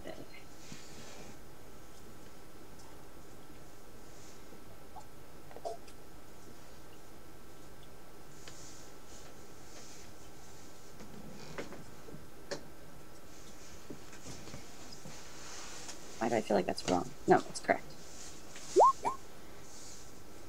3 successes. This wasn't counted. Yeah, this wouldn't count as her specialty. That's not You're spirit. muted, Jack. What is her wit specialty? Spirit vibe check. This isn't. Yeah, no, not really. This isn't. No. But yeah, you are able to determine that Isabel Brandt is located to the southeast. You would assume somewhere in the Denver area, seemingly motionless. Nothing particularly unusual or unexpected there. Mm-hmm. Are you looking for anybody else tonight? Let's see. Is she looking for anybody else tonight? Because there's that person whose name you know who's a Black Spiral dancer. Oh yeah, that no. you had mentioned. Yeah, no, and this doesn't cost her anything to use. No. Yeah, no. Just time. She'd check in. Okay. Give another roll for the secondary for the second. She's probably been checking in on this guy regularly. Fairly particularly. Yep. 1 success on this one. 1 success. He seems to be southwest of your current position, moving in a northwesterly direction as you watch the stones flux. There is a slight shift. Hold on, I'm going to need you to slow down. Okay. Flux, he was where? So he's southwest of where you guys are currently. Mm-hmm. Seems to be moving northwest. Oh my god. If it's Will, it's gonna break Sal's heart. No.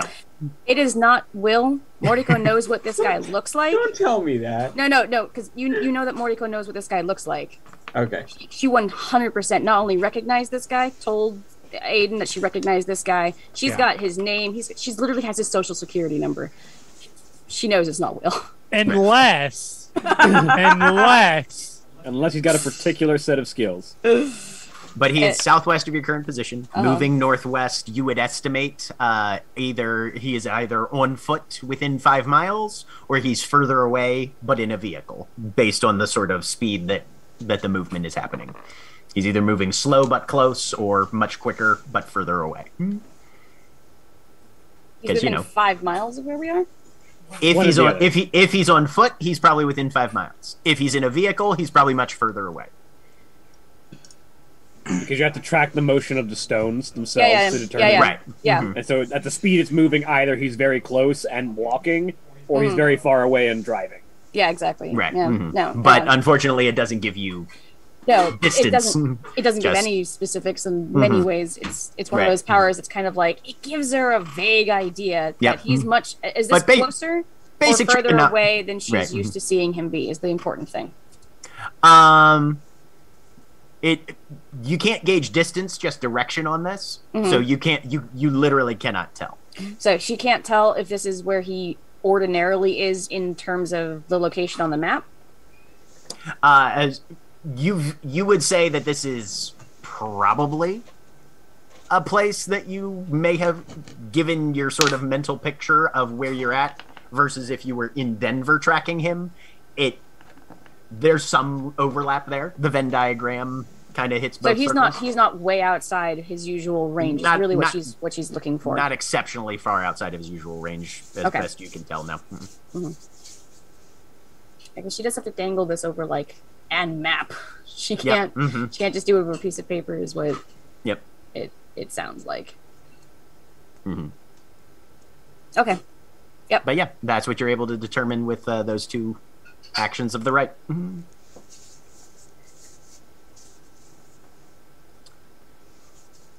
People fall asleep. I was gonna say, yeah. I feel like there's an extended scene with Sal going through his bedtime regimen, changing everything, and in the background, does Dakota just turn around 3 times and fall asleep? Oh shoot! Yeah, Mordecai sleeps in lupus form. I should have that. Okay, good. That was in beast form. Oh no, I was supposed to click Hamid. Would that have altered my rules anyway? Does your wits change? No. Then fine. Then it you didn't matter. It didn't matter. I did mean to have it though. She was in Hamid when she did that, but she's back in lupus form. Okay, so she shifts back to lupus, goes to sleep. All right. Okay. Y'all have a comparatively restful night. Everybody regains 1 willpower for a night's rest, if you've spent any.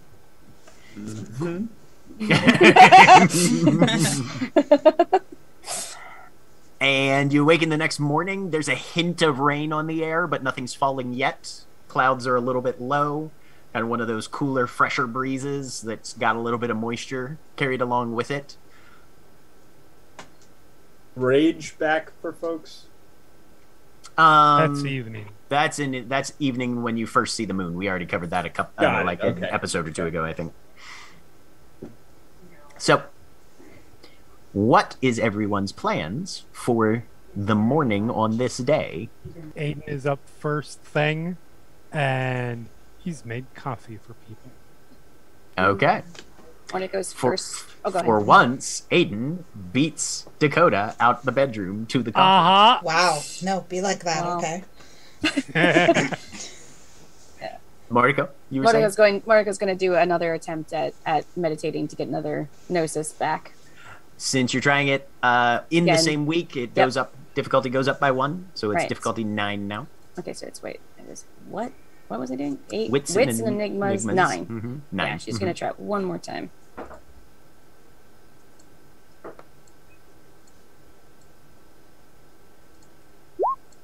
Nice. 2 successes. 2 successes. So you center yourself for 2 hours and just take. I only needed the 1, but yes. Okay. Mm-hmm. Well, then for what you take another hour. Center yourself. Get in touch with your spiritual side. Focus. Feel the energy of Gaia as it stands in this much more rural place than you've spent time very recently, and you regain a gnosis. All right. After that, she'll wander into the living room. Oh wait, no, Ingvar's outside. Ingvar's outside. Yep. She's gonna go check on Ingvar. Okay. I think Ingvar definitely is up by this point and hasn't gone inside yet, but she is very much just sort of. How high is the fence around this place? Oh, there's no fence. Okay. I think she's just sort of sitting in the open and just sort of letting the wind sort of brush aside her hair and just sort of closing her eyes and breathing. Mm-hmm. So she looks like she's almost meditating? Almost. Yeah, Mariko will probably just... I don't think she interrupts. But Ingvar is still, like, on the property. She hasn't moved outside of any sort of range. Like, if somebody shouted from the living room, she would hear them? Probably, yes. Okay, yeah, then Mariko will go inside. And shift to Hamid form. Okay. For Alex? Or try. Yeah, go ahead.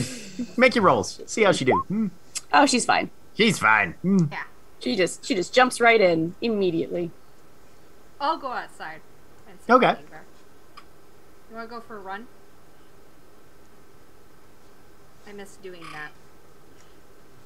You know what? Sure, she says as she stands up.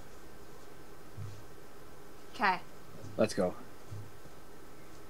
You want to race? Or just run? I think just a run for now. Cool. I'll go on a run with Ingvar. What form are you guys taking? I'll just start. She's in Hamid by this point. I'll just start off in that and see what Ingvar does. I think Ingvar's just gonna go for a run in Hamid. I don't think she's gonna like head to Lupus or anything. Okay. Okay. Stamina and athletics, difficulty 6 for both of you then. Cool.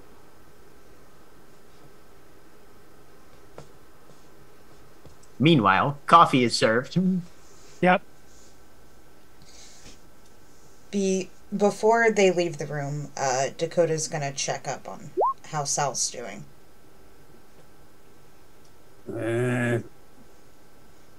Fast asleep. She's shaking him like more aggressively now. Sal. What? Yeah. It's morning. Color. What time is it? Morning. Is anyone dead? Not to my knowledge. All right, then I'm going back to bed. Sal, fine. She'll step out and get coffee and food for him. Technicolor. But as she's leaving, he's still sort of face down in the bed. But goes, hey, Technicolor. Yeah. You all right? Yeah? Are you okay? Yeah, I just... You don't gotta jump in the middle, you know? I'm gonna be do. okay. I absolutely do. I thought you were going to get hurt. Is this your way of trying to get me not to do stuff like that? Mm-hmm. If that's what works. Oh, Christ. Somewhere, Aiden doesn't even understand why. He's just like, yes. Somewhere out there, Aiden smiles into his coffee for no reason. Honestly, I would have jumped on anyone if I thought they were going to get harmed. But you definitely needed it, and I'm not going to let any harm come to you, even if you're doing really stupid things like you were. But I get... Sorry, CJ. I get that you're kind of going through some stuff right now, and I think that's something that we may need to work through. I'm doing fine, but I think everybody else in here could use a little help. Yep. But I just... Thanks, all right? But I'm all right. You look after yourself too, okay? I do. Okay. I'm going to get you food now. I'll be down. Let me sleep. Nope. She'll say as she goes down and We're followed out the door by just incoherent. Fantastic. So breakfast is gotten, had, etc. Once she gets out to the main room, Aiden's just morning. Morning. I think I learned how to stop Sal from doing stupid things. That's why I suddenly felt happy. In all seriousness, thank you. You're welcome. Don't Want to ever go change. ask? Want to go ask? How? Oh, by like throwing myself on top of him? Aiden's like, Noted. By putting myself in harm's way, it will stop him from doing other things. That makes sense. That makes sense. Speaking of Sal, I need a large cup of coffee. Yep, coming up. Possibly a glass of water. Maybe a prairie oyster. Aiden briefly considers, but does not put salt in the coffee. No, cool. The water's for pouring on him to wake him up and then shoving coffee in his hands. A jog is had. Alex, you are having a fucking time keeping up with Ingvar. I'm trying real hard. Alex is still sore. If you need to shift somewhere where it's out of sight, feel free. No, I'm fine. Get seen again. Because Ingvar is just sort of acclimating herself to the higher elevation and taking in the chill that is not as cold as her home, but sort of reminds her of home compared to the heat of Vegas. Yep.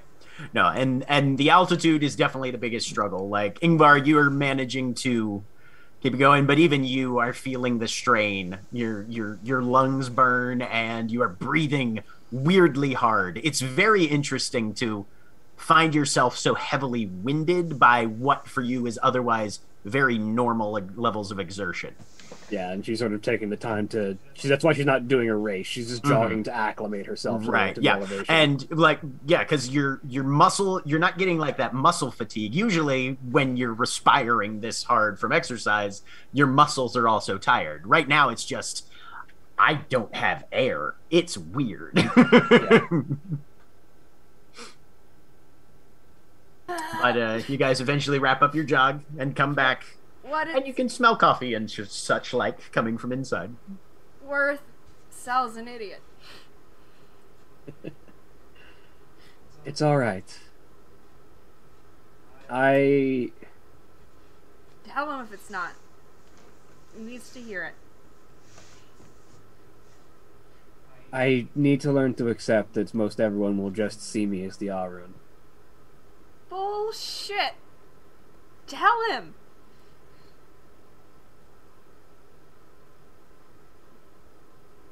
People need to, like...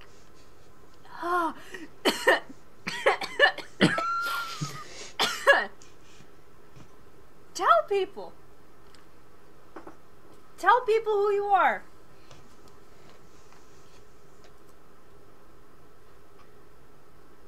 Okay? Thank you for your confidence, Alex. Welcome. Good talk. I'm just gonna catch my breath. Here, sit on the porch. It'll help. I'll bring you a coffee. Thanks. And Ingvar will step in and grab a coffee for herself and for Alex. All right. So what plans do you guys have for today? I know that there had been player talk of learning some gifts in the Umbra. Anything else? Jesus, that's right. I completely forgot anything It was only beyond like it. 6 episodes ago. It's fine.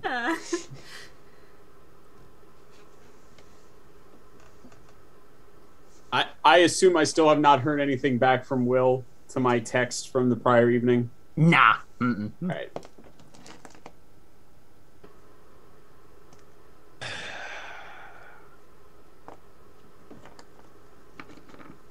All right, everybody.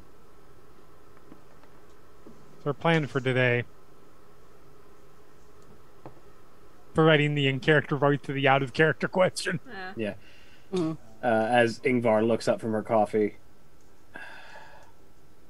We've scouted out the region on the material side. Do you think it's worth taking a look to the Umbra?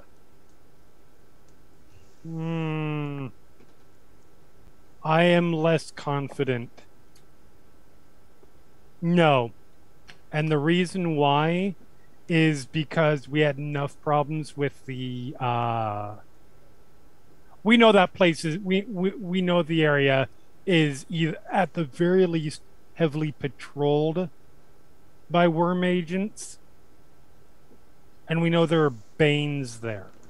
Well, yes, for the in regards to the actual facility, yes, but we've Correct. not familiarized ourselves with this region as a whole. You're not wrong. Okay, no, that's absolutely fair. We don't know what spirits are here that might be able to provide us extra insight, for instance.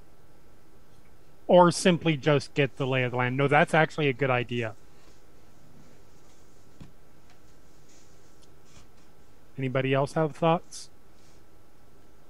Because I'm definitely leaning that way. That one. Jack, how much has Moriko actually talked to the spirits around here, in general? A bit. A bit, because this Yeah. is pretty far outside her usual range, right? We're not exactly in our hunting grounds. Not directly, no. Okay. You know spirits much better on, well, not. You know spirits better on the other side of Yeah, the mountain, right. which is Yeah. where your mother's territory. Yeah, I was gonna say, because she's is- outside of her running range. But Yeah. But as the Umbra goes, things tend to spread out a lot more. It's a lot more abstract there. Yeah, no, okay, that's what, okay. Yeah, Monica will say, I agree. I don't know these ones here. Okay, yeah, then we definitely need to get the lay of the land, because should things, I mean, A, because it's just good and it's the respectful thing to do for the spirits, and B, should things get ugly and we need to jump to the other side, we need to know what we're getting into. So we starting from here, or are we gonna go out and jump in somewhere else? I would absolutely like to know what kind of spirits are wandering around where we sleep at night, yes. Sounds good to me. Do you want to do that now?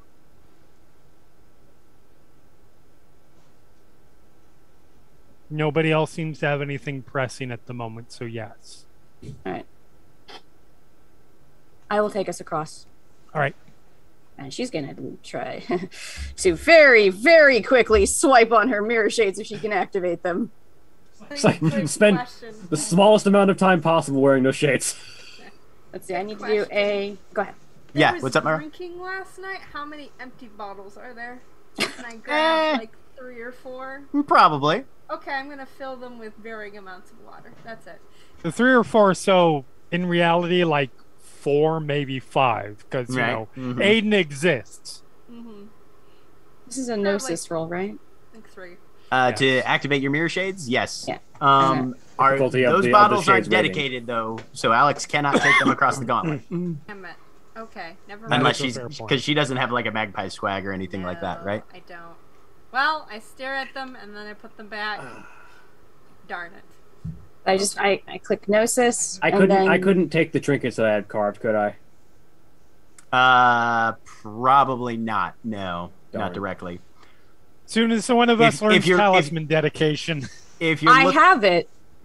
I have talisman dedication, and Mordecai's mentioned it in character. yeah, you guys are Yes, aware you that can. Mordecai can basically, Yep. do that. How much does that cost you, though? Is the question. Because One gnosis per item, I think. Yep, one gnosis per item, and she would not do it for a non serious reason, since they're still waiting to see if Grania is going to go and do her. I'm going to go back into town and get my gear, and then dedicate it probably to Ingvar, so that Ingvar at least has one bulletproof vest. can you Well, do it for my axe, please? she'd have to ask her. Yeah. Yeah. This could have happened potentially before they started talking, though, about what they were doing. Yeah. Can you dedicate my axe? Do you know that right? Yes. And it's one object. Do I have to do anything else? Does it? It just sounds like I just click it and then it's done. Is that accurate? So the right talisman dedication is yes. Basically, I don't think you have to. I don't think there's a rituals roll for it. It doesn't look like it just says Yeah. spend a Mhm. point of gnosis per object. Yep. Mm-hmm. Yeah, she'll do that for Alex. I legitimately cannot remember, Jack. Is Yeah. Banamadra dedicated to Ingvar? Which one's Banamadra? Her sawn-off shotgun. Yes, that was one that you guys had dedicated.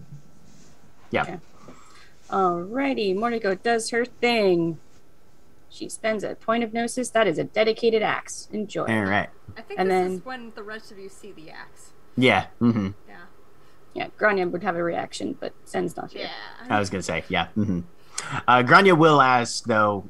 Look, I gotta get some equipment, and there's nothing I need to see on the side of the Umbra. No. I should take advantage of the opportunity. You guys can call me on the phone, in your brain, if anything happens. go be safe. Don't get dead, or we will come and find you. Don't think we won't. Oh, sure, yeah. Okay.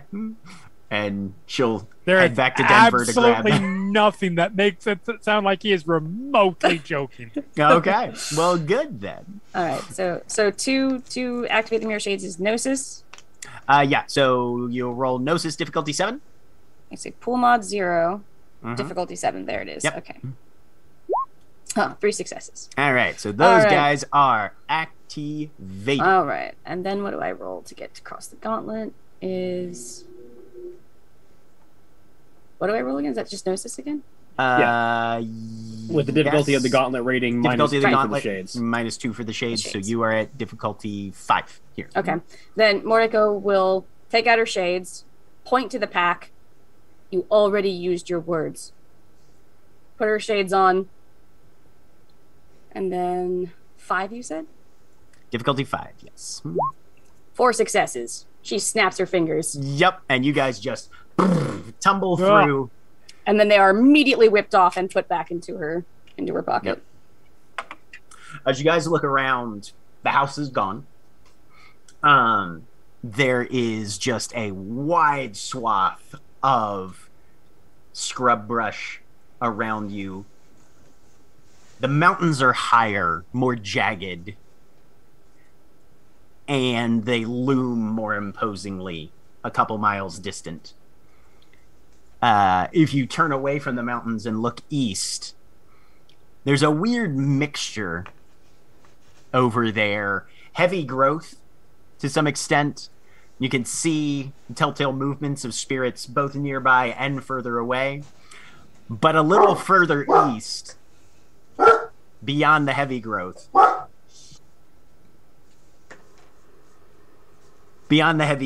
is this weird fog, kind of yellowish in color, and occasionally with little bursts of electricity running through it, which is very unfamiliar. Not a phenomena many of you have seen before.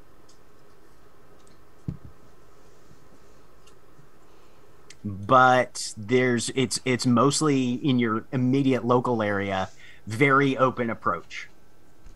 Long lines of sight until you get to the mountains or to that weird cluster fog bank that is probably about, I want to say, 6 to 10 miles east of where you guys are right now. Direction as the building. Or sorry, about 3 miles east of where you guys are right now. Okay. In the same directions as the buildings in the real world. Which buildings? The complex. Intrepid Energy. Yeah. Oh no, a completely opposite direction. Huh. Yeah, there's mountains between you and Intrepid right now, where you guys have. What's that? Is there a roll I can make, or would it be? You could do fog? Intelligent. If you're trying to identify the fog itself, that would be intelligence enigmas. Difficulty. Damn it. Occult. You had some local knowledge. I'll let you do intelligence alertness, difficulty 8. Okay. Yeah, I do not have enigmas. Mm-hmm. Morica will roll for enigmas. What was that? Intelligence enigmas, difficulty 7. I'd like to do that too. It seems like the storms may be causing the fog. Can I tell what what's kind of storm that is? If you've got enigmas, you can do it at 7, or for you, you're not local, so it would be intelligence alertness, difficulty 9. I've got enigmas. I'm gonna do that. Okay. What diff did you say for alert for? Alertness is 8 for you, since you're local. Oh! Hey, look! So my luck has run out regarding the curse has finally struck the world of darkness for me. For those listening or who don't see the numbers, that is on 5 dice, 3 2s and 2 1s. So with a double botch, Aiden, best you can remember is there's a wildlife reserve out there. So that's probably a knot of pretty intense wild energy. Okay. So definitely worth investigating. Okay. Mordecai's Alex, got... Oh, go ahead. Yeah. Alex, with 1 success, it strikes you as dangerous, whatever it is. You can't identify it terribly well. Okay.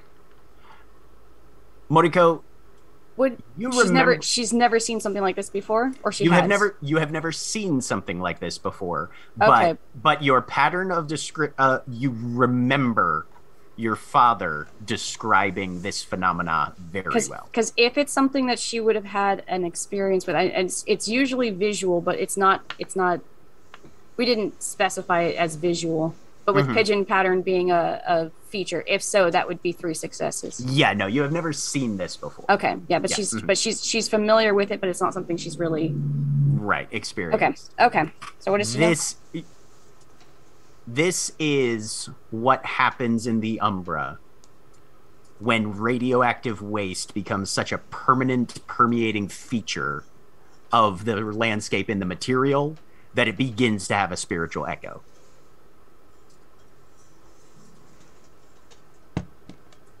And Alex said out loud, "What is that?" Yeah. Yeah. That is a dangerous fucking place. Okay. Yeah. So when Alex says that, Mordecai will say, That is what happens when the poison of humanity goes so deep, it leaks into here. Can you explain that less poetically?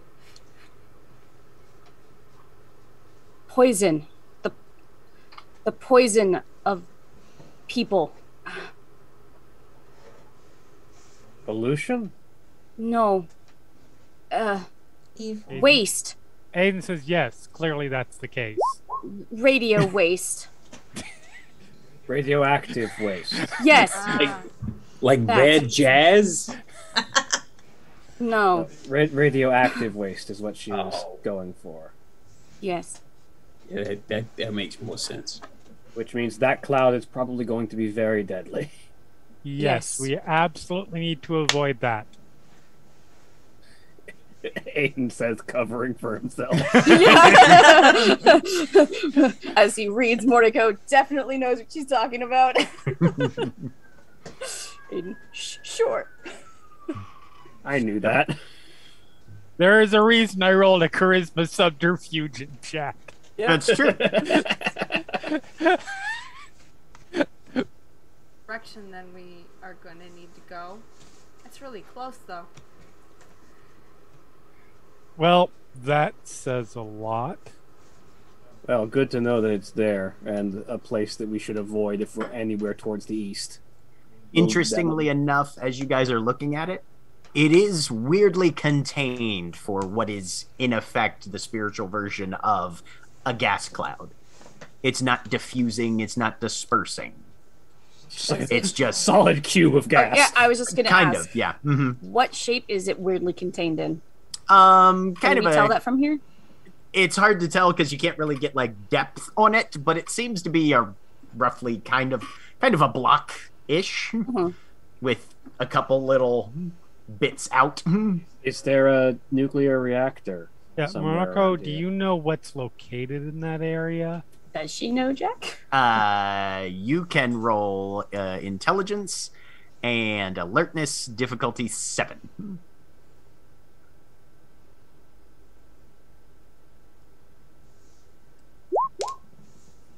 Nope. You got a success though, so it's not technically a botch. It's not a You're like- botch. Yep.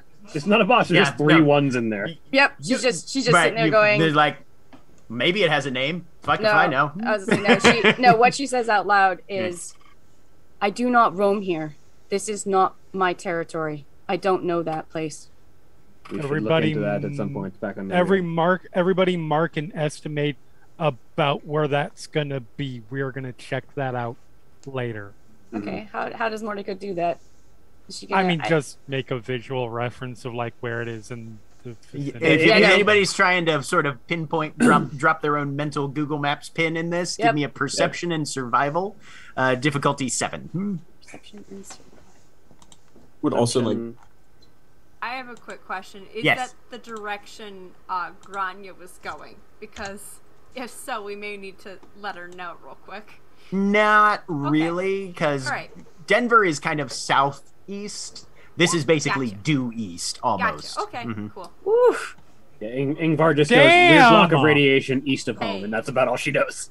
Oh no, she Mordecai full That's on a botches. full-on double botch. Yeah, So- Mordecai yeah, Mordecai mhm. not only doesn't know, she has marked exactly the wrong spot. It's on the other She's- side of the mountain. She has definitely in her mind of her own Google Maps, she has marked that almost not quite polar opposite, but a solid like 20 miles wrong direction. She's not even going to come anywhere close.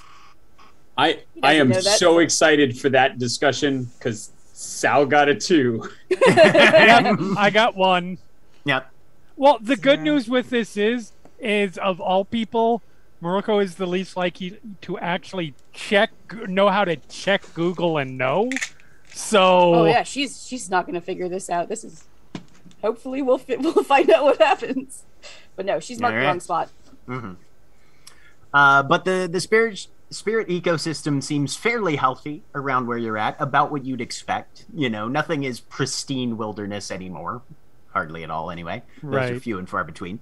But you see a number of plant and animal spirits around, atmospheric, couple of elementals.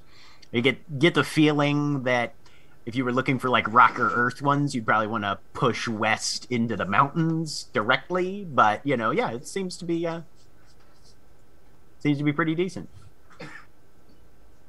So if you're looking for anything in particular, trying to track down any spirit specifically, that will be either wits or occult, or wits and survival. Survival rolls are made at difficulty 8. Occult rolls are made at difficulty 7. Unless somebody has the right of spirit summoning, in which case you can try and do that. I'll do wits and occult. I'm looking for air and hawk, so I'm imagining I'm gonna try and find something high. Yep. Well, there's not really anything high that you can climb, but you can hunt and then start trying. Who has spirit speech? I do. Okay. Mordecai does as well. Hey. I feel like I do. Ingvar doesn't have spirit speech. I do. I knew I took that for a reason. Okay. Ingvar doesn't have spirit speech, but she is just looking for. Well, she's seeing if she notices a bear spirit anywhere. Okay. Does she verbalize that at all in any way, shape, or form? She sort of. She's just like, I wonder if this is a place for Brother Bear to be around. Mordecai will then start looking for Ingvar. Okay. So that was what? Wits and occult at difficulty 7, or wits and survival at difficulty 8.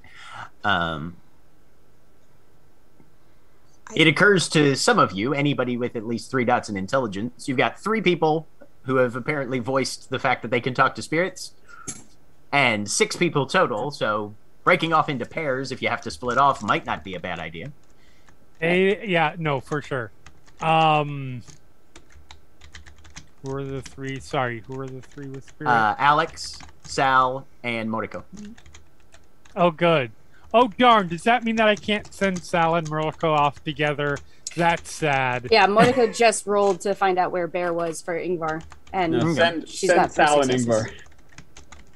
I'm looking. Legitimately, that's what's happening. Yeah. Yep. Yeah, 100%. Sal, Ingvar, you 2 team up. Morocco and Alex. Okay. And then Dakota and me. Wait, can either Dakota or you speak to spirit? Wait, Yeah, I was get gonna say that no. wrong? You got that wrong. Yeah. I got that wrong. can't. Sorry. Morocco and Dakota and Alex and me. Okay. Before they start going off, would Mordecai be able to at least point in the direction where Bear was? Mm-hmm. Bear would likely be west towards the mountains. Okay, to Ingvar, Mordecai will say, Bear, that way, and point in the right direction. Thank you. Of course.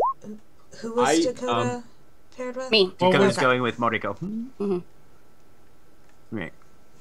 So based on what you guys have said, Dakota, you're looking for a Chimerling, which is kind of an abstract shape-shifty spirit. Thank you. Yep. Ironblood's looking for bear spirit. Spider Friar needs dove and fox, and Boxcars needs fog and falcon. There's a real big bank of fog that you guys just saw. No. Wow. Just saying. Wow. But anyway. Oh. All I right. thought it was an air spirit specific. I just wanted to point out in character, I don't think anyone has actually heard Sal talk to a spirit, and everybody has heard Sal repeatedly talk about his best pal Chansey. It's so I don't know true. how much people believe Sal that he can talk to spirits. Believe it or not, Aiden trusts Sal's capabilities. I feel like Dakota has an idea. Yep. Sal loves Chansey. So Falcon and who? Air. Okay. An air spirit? Specifically, a spirit in service to A fog Aeolus, who is spirit. a fog spirit. Okay. So it's a fog All brood, right. specifically. All right. Yep. Mhm. Yes. Okay. Fog and Falcon. Yep. So fog and falcon, dove and fox, bear and chimerling. All right. So let's start with Aiden and All right. Alex. Okay. Did you guys make your enigma or I did occult not yet. slash No, survivals? not yet. I did not yet. We're going to be looking for. Oh wait, was that the last one we did? Then I did yes. I Yeah. have What, Mhm. It was wits and occult or survival. Wits and occult at 7, or wits and survival at 8. Okay. I know this says int, but I swear that it's wits. I'm Okay. just not changing the title of it. 7 for occult. Mm-hmm. 3. Okay. So Aiden and Alex, collectively between the two of you, you sort of spend some time getting familiar with the spirit scape here in the Front Range Umbra. And initially, you decide to kind of lie in wait. You're in a scrubland, and it's very logical to both of you that a falcon spirit would hunt in this terrain. Mm-hmm. There's plenty of prey spirits nearby, and a lot of in terms of animal spirits, a lot of times their animal behavior is reflected in the behavior of the spirits themselves. So after a few hours of just working your way around, eventually you see a pair of falcon spirits that are circling and then swooping down to try and catch whatever it is that's creeping around in the spirit scrub below. You guys are able to make contact with them. Alex, as the person who'd be taking point on this, I would like you to roll a charisma and expression, I believe. Okay. Is my shyness going to apply to this? Yes, it will. Okay. Mm-hmm. You can also, if you've got better dots in it, you can also do charisma and etiquette. Falcon takes a lot of. I've got better etiquette. I will be very etiquette. Sounds good. And then, are you offering any chiminage or favor in exchange for this? I'll offer a favor because I don't really have anything. Okay. You can also offer gnosis if you've got any that you're willing to burn. Yep. I'll offer gnosis actually. Aiden Okay. will advise. Falcon is a pretty close to Silver Fangs. Okay. So totem of respect. Just keep that in mind. Okay. Honor, things like that are really important. How many points of gnosis are you offering for this gift?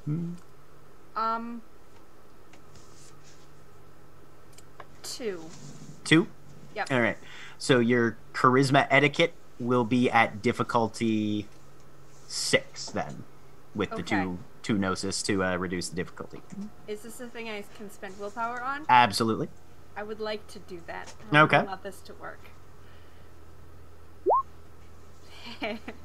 Yes. All right. They accept your gift of gnosis, and with 6 successes, the falcons both come down at the same time, land on your shoulders, and you feel the talons clench and sink in, and the blood that comes out flows up their legs and into their plumage, and you, Aiden, as you're watching this, you can see them kind of expand and grow and look a little more healthy from the input that they have taken, and you have access to Truth of Gaia now for boxcars.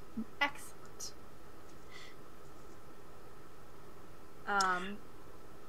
Your knowledge of the area has pointed you as well. You know that fog tends to adhere to water, especially in inland areas. So you guys also push a little more to the south and west. And you find a small pond that is still hanging on to some of the cool of the morning. And there are a number of small fog spirits hovering over the surface of the water there. There's some fish spirits as well, and a couple of water elementals nearby. What are you offering to these spirits for the gift?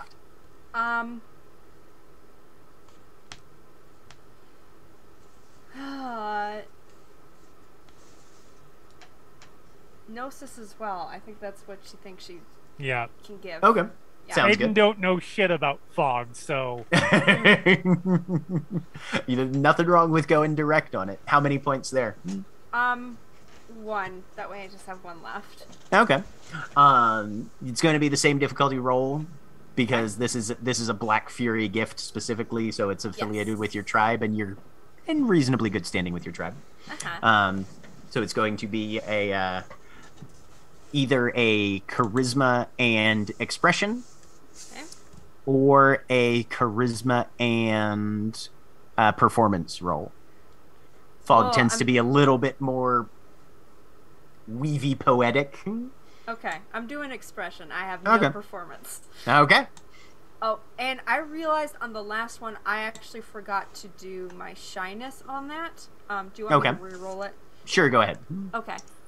Before I change it over, that does... It makes it...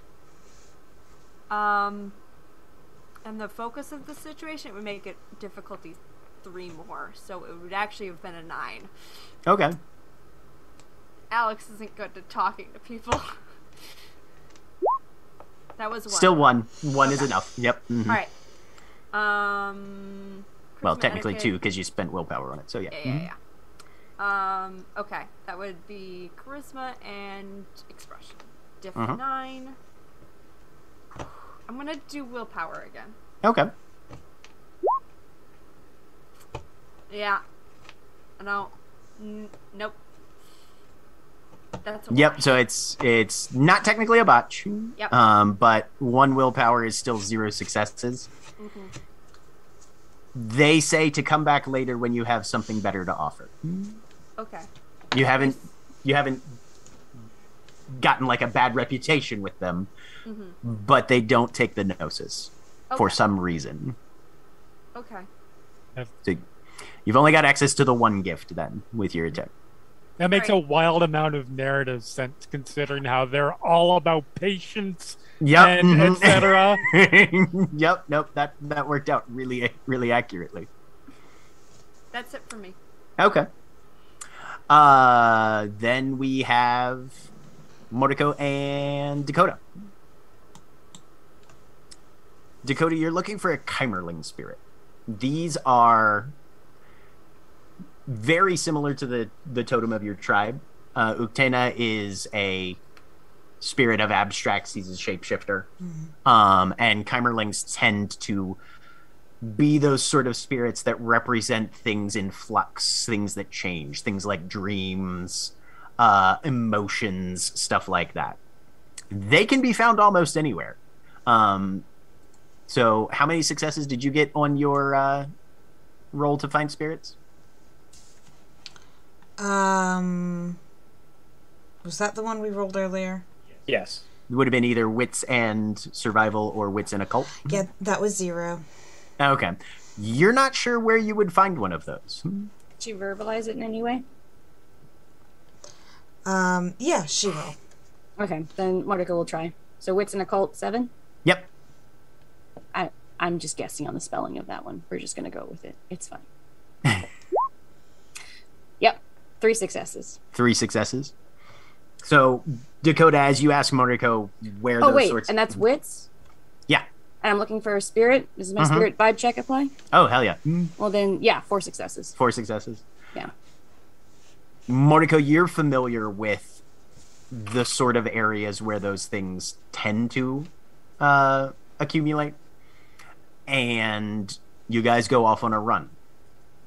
It takes a while to get to the glen, but there's this marshy area where it's sort of a liminal space between water and land. And Mordecai, you particularly are aware that this is very close to where you found Sal in the real world last night. But as you go there, you can see the standing water kind of bubbles, and some of those bubbles just release these vaguely fractal, amorphous spirits that change shape and shift between solid to liquid and back again. But you've found something that fits the qualifications. As Dakota's representative of spirit speech, you can give me a charisma and occult or charisma and expression. Difficulty 7. I think it's occult is what I want, because you said expression. Okay. I don't think she's got... You could also do charisma and primal urge, actually. She does not. Yeah, she does not have it. You said occult or primal urge is what you're saying? Yeah. She would do primal urge. Okay. That would be more. And what is Dakota offering? I think she's gonna offer Gnosis. Gnosis? Sorry, and you said what difficulty, Jack? It's starting at 7. How many points of Gnosis is Dakota offering on this? 2. 2? Okay, so knock that down to 5.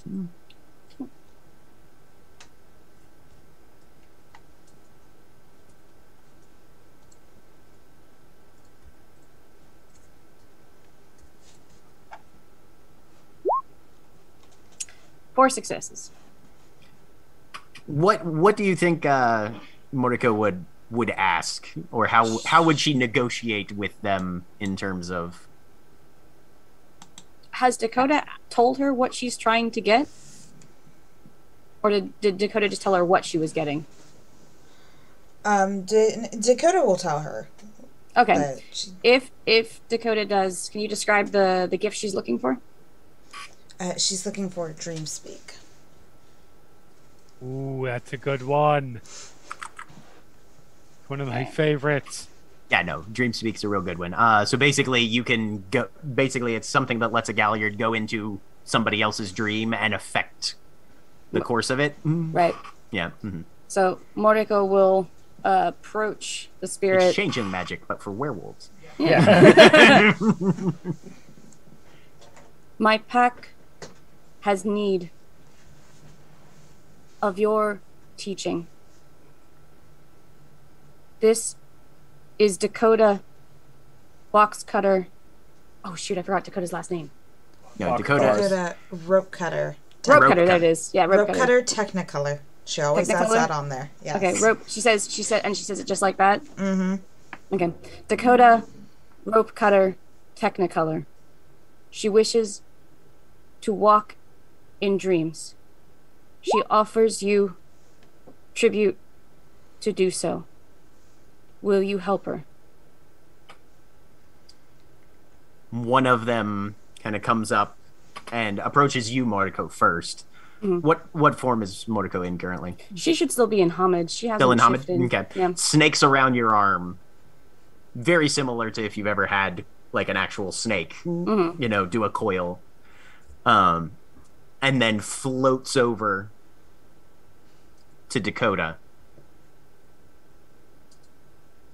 And Dakota, the thing is kind of hovering in front of your face. And then suddenly splits into 4. 2 of them go in your ears, 2 of them go up your nose, each nostril. And you just feel colors in your brain, which is weird. And then the thing exits through your tear ducts and floats around, and you can feel the gnosis go with it as it comes away. And you've got access to Dreamspeak now. Meanwhile, Ingvar and Sal. Looking for bears. Yep. With 9 minutes to go. Yeah, do we want to do this now, or just jump in on it and go as long as we can? Up to you guys. William? If you want to start talking, I think we will probably not get to the actual finding bear until next session, probably. Do it. Do it. I am not a patient man this week. Do it. What is Ingvar's mean at this point? How is Ingvar acting towards Sal, or just in general? I think walk off together.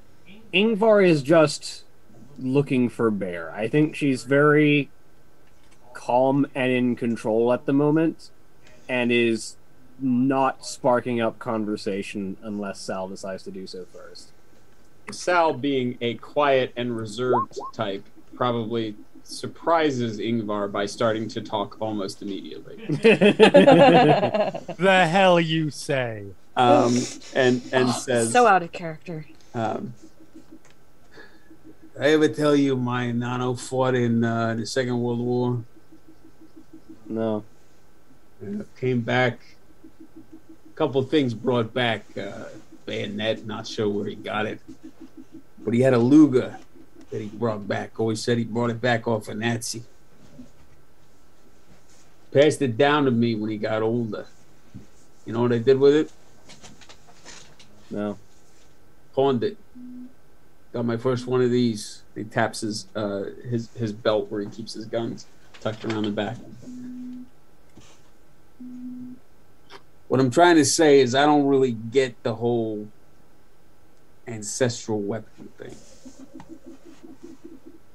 So, if I was out of line, you know, that's on me. Glasswalkers, we don't really do the whole glaives, ancestral knives. Kind of out of my my whole ballpark. The best way that I can describe it is this.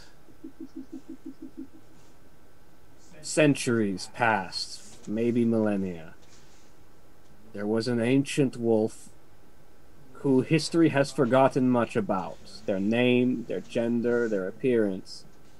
Only their deeds remained, and they were known simply as the Iron Wolf for their indomitability and unbreakable will. And of the many things that were left of them, of their time, so much of it has been lost. But I have been raised knowing that the Iron Wolf is my lineage, that I live to do what I can to live up to that legacy. And that knife, which is passed down through generations of werewolves, is one of the last remaining objects of the Iron Wolf's history. It was passed down to my father from his mother, from her father, all the way down the lineage until you can trace it back to when the Iron Wolf grasped it in his claw, or her claw. We do not know. The history is gone. And that is all that I have left of anything of home.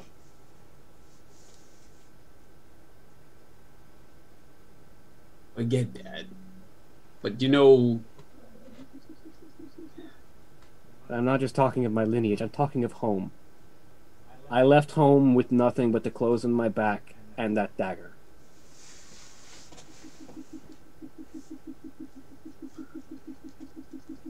Yeah, but home kind of moves with us if we let it.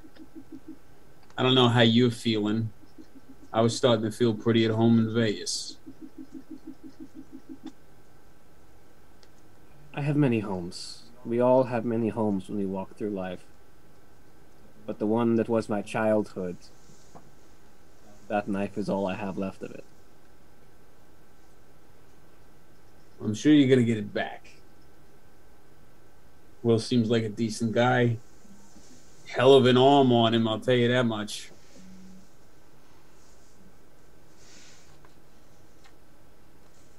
Look, it was a bigger deal than I thought it was. And also, I hate it when Moriko's right about anything. It's fine. As I said to Alex, I need to get used to everyone just seeing me as a simple Aaron. Look, for what it's worth, I know you're not just an Aaron. Although you are really fucking big. Sure nobody ever told you that, but Jesus Christ. I know a lot of people would pay a lot of fucking money to get stepped on like you stomped me earlier. And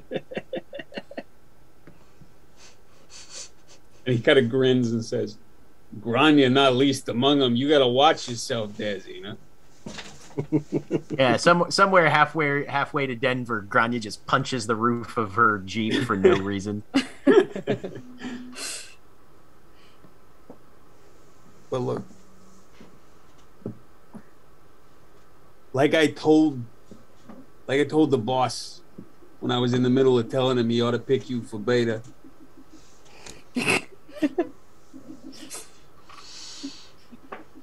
Sure, we all line up behind you when stuff gets bad, but you're also the one who make tactical decisions outside of fights. I know that shit.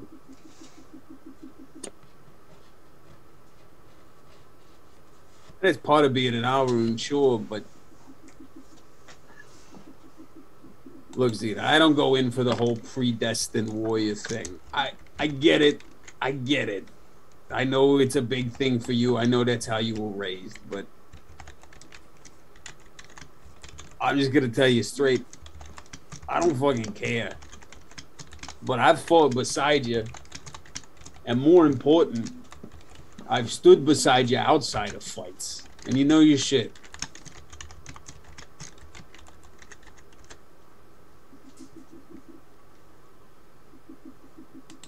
I'm glad you think that, but I really don't. The other thing I told the boss is, if you're gonna give somebody a position of power, you want to give it to the people who don't want it. So the best thing I know about you being beta, why you're best cut out for it, is because you don't want to be fucking beta.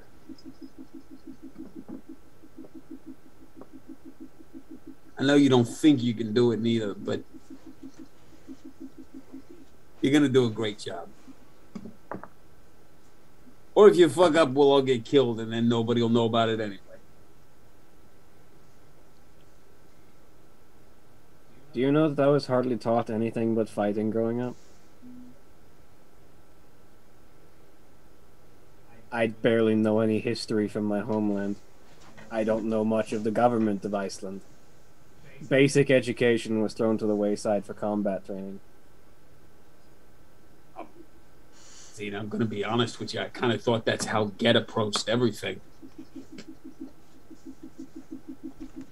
I know how to maintain and operate every firearm that my clan could find me, and I know my way around every melee weapon that they could ever forge or place in my hand.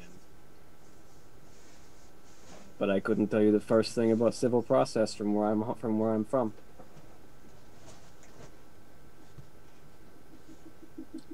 At which point, both of you hear.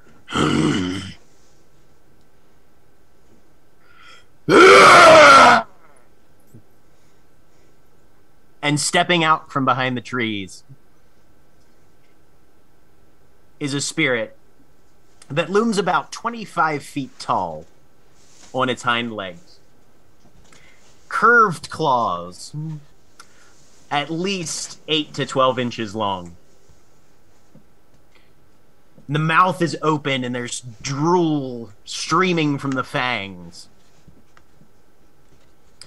Sal, you're the only one who has spirit speech out of the two of you.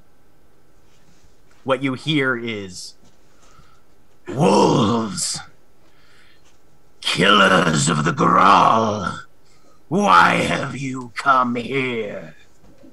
And that is where we're going to close for the week. Uh-oh. Bye, you two.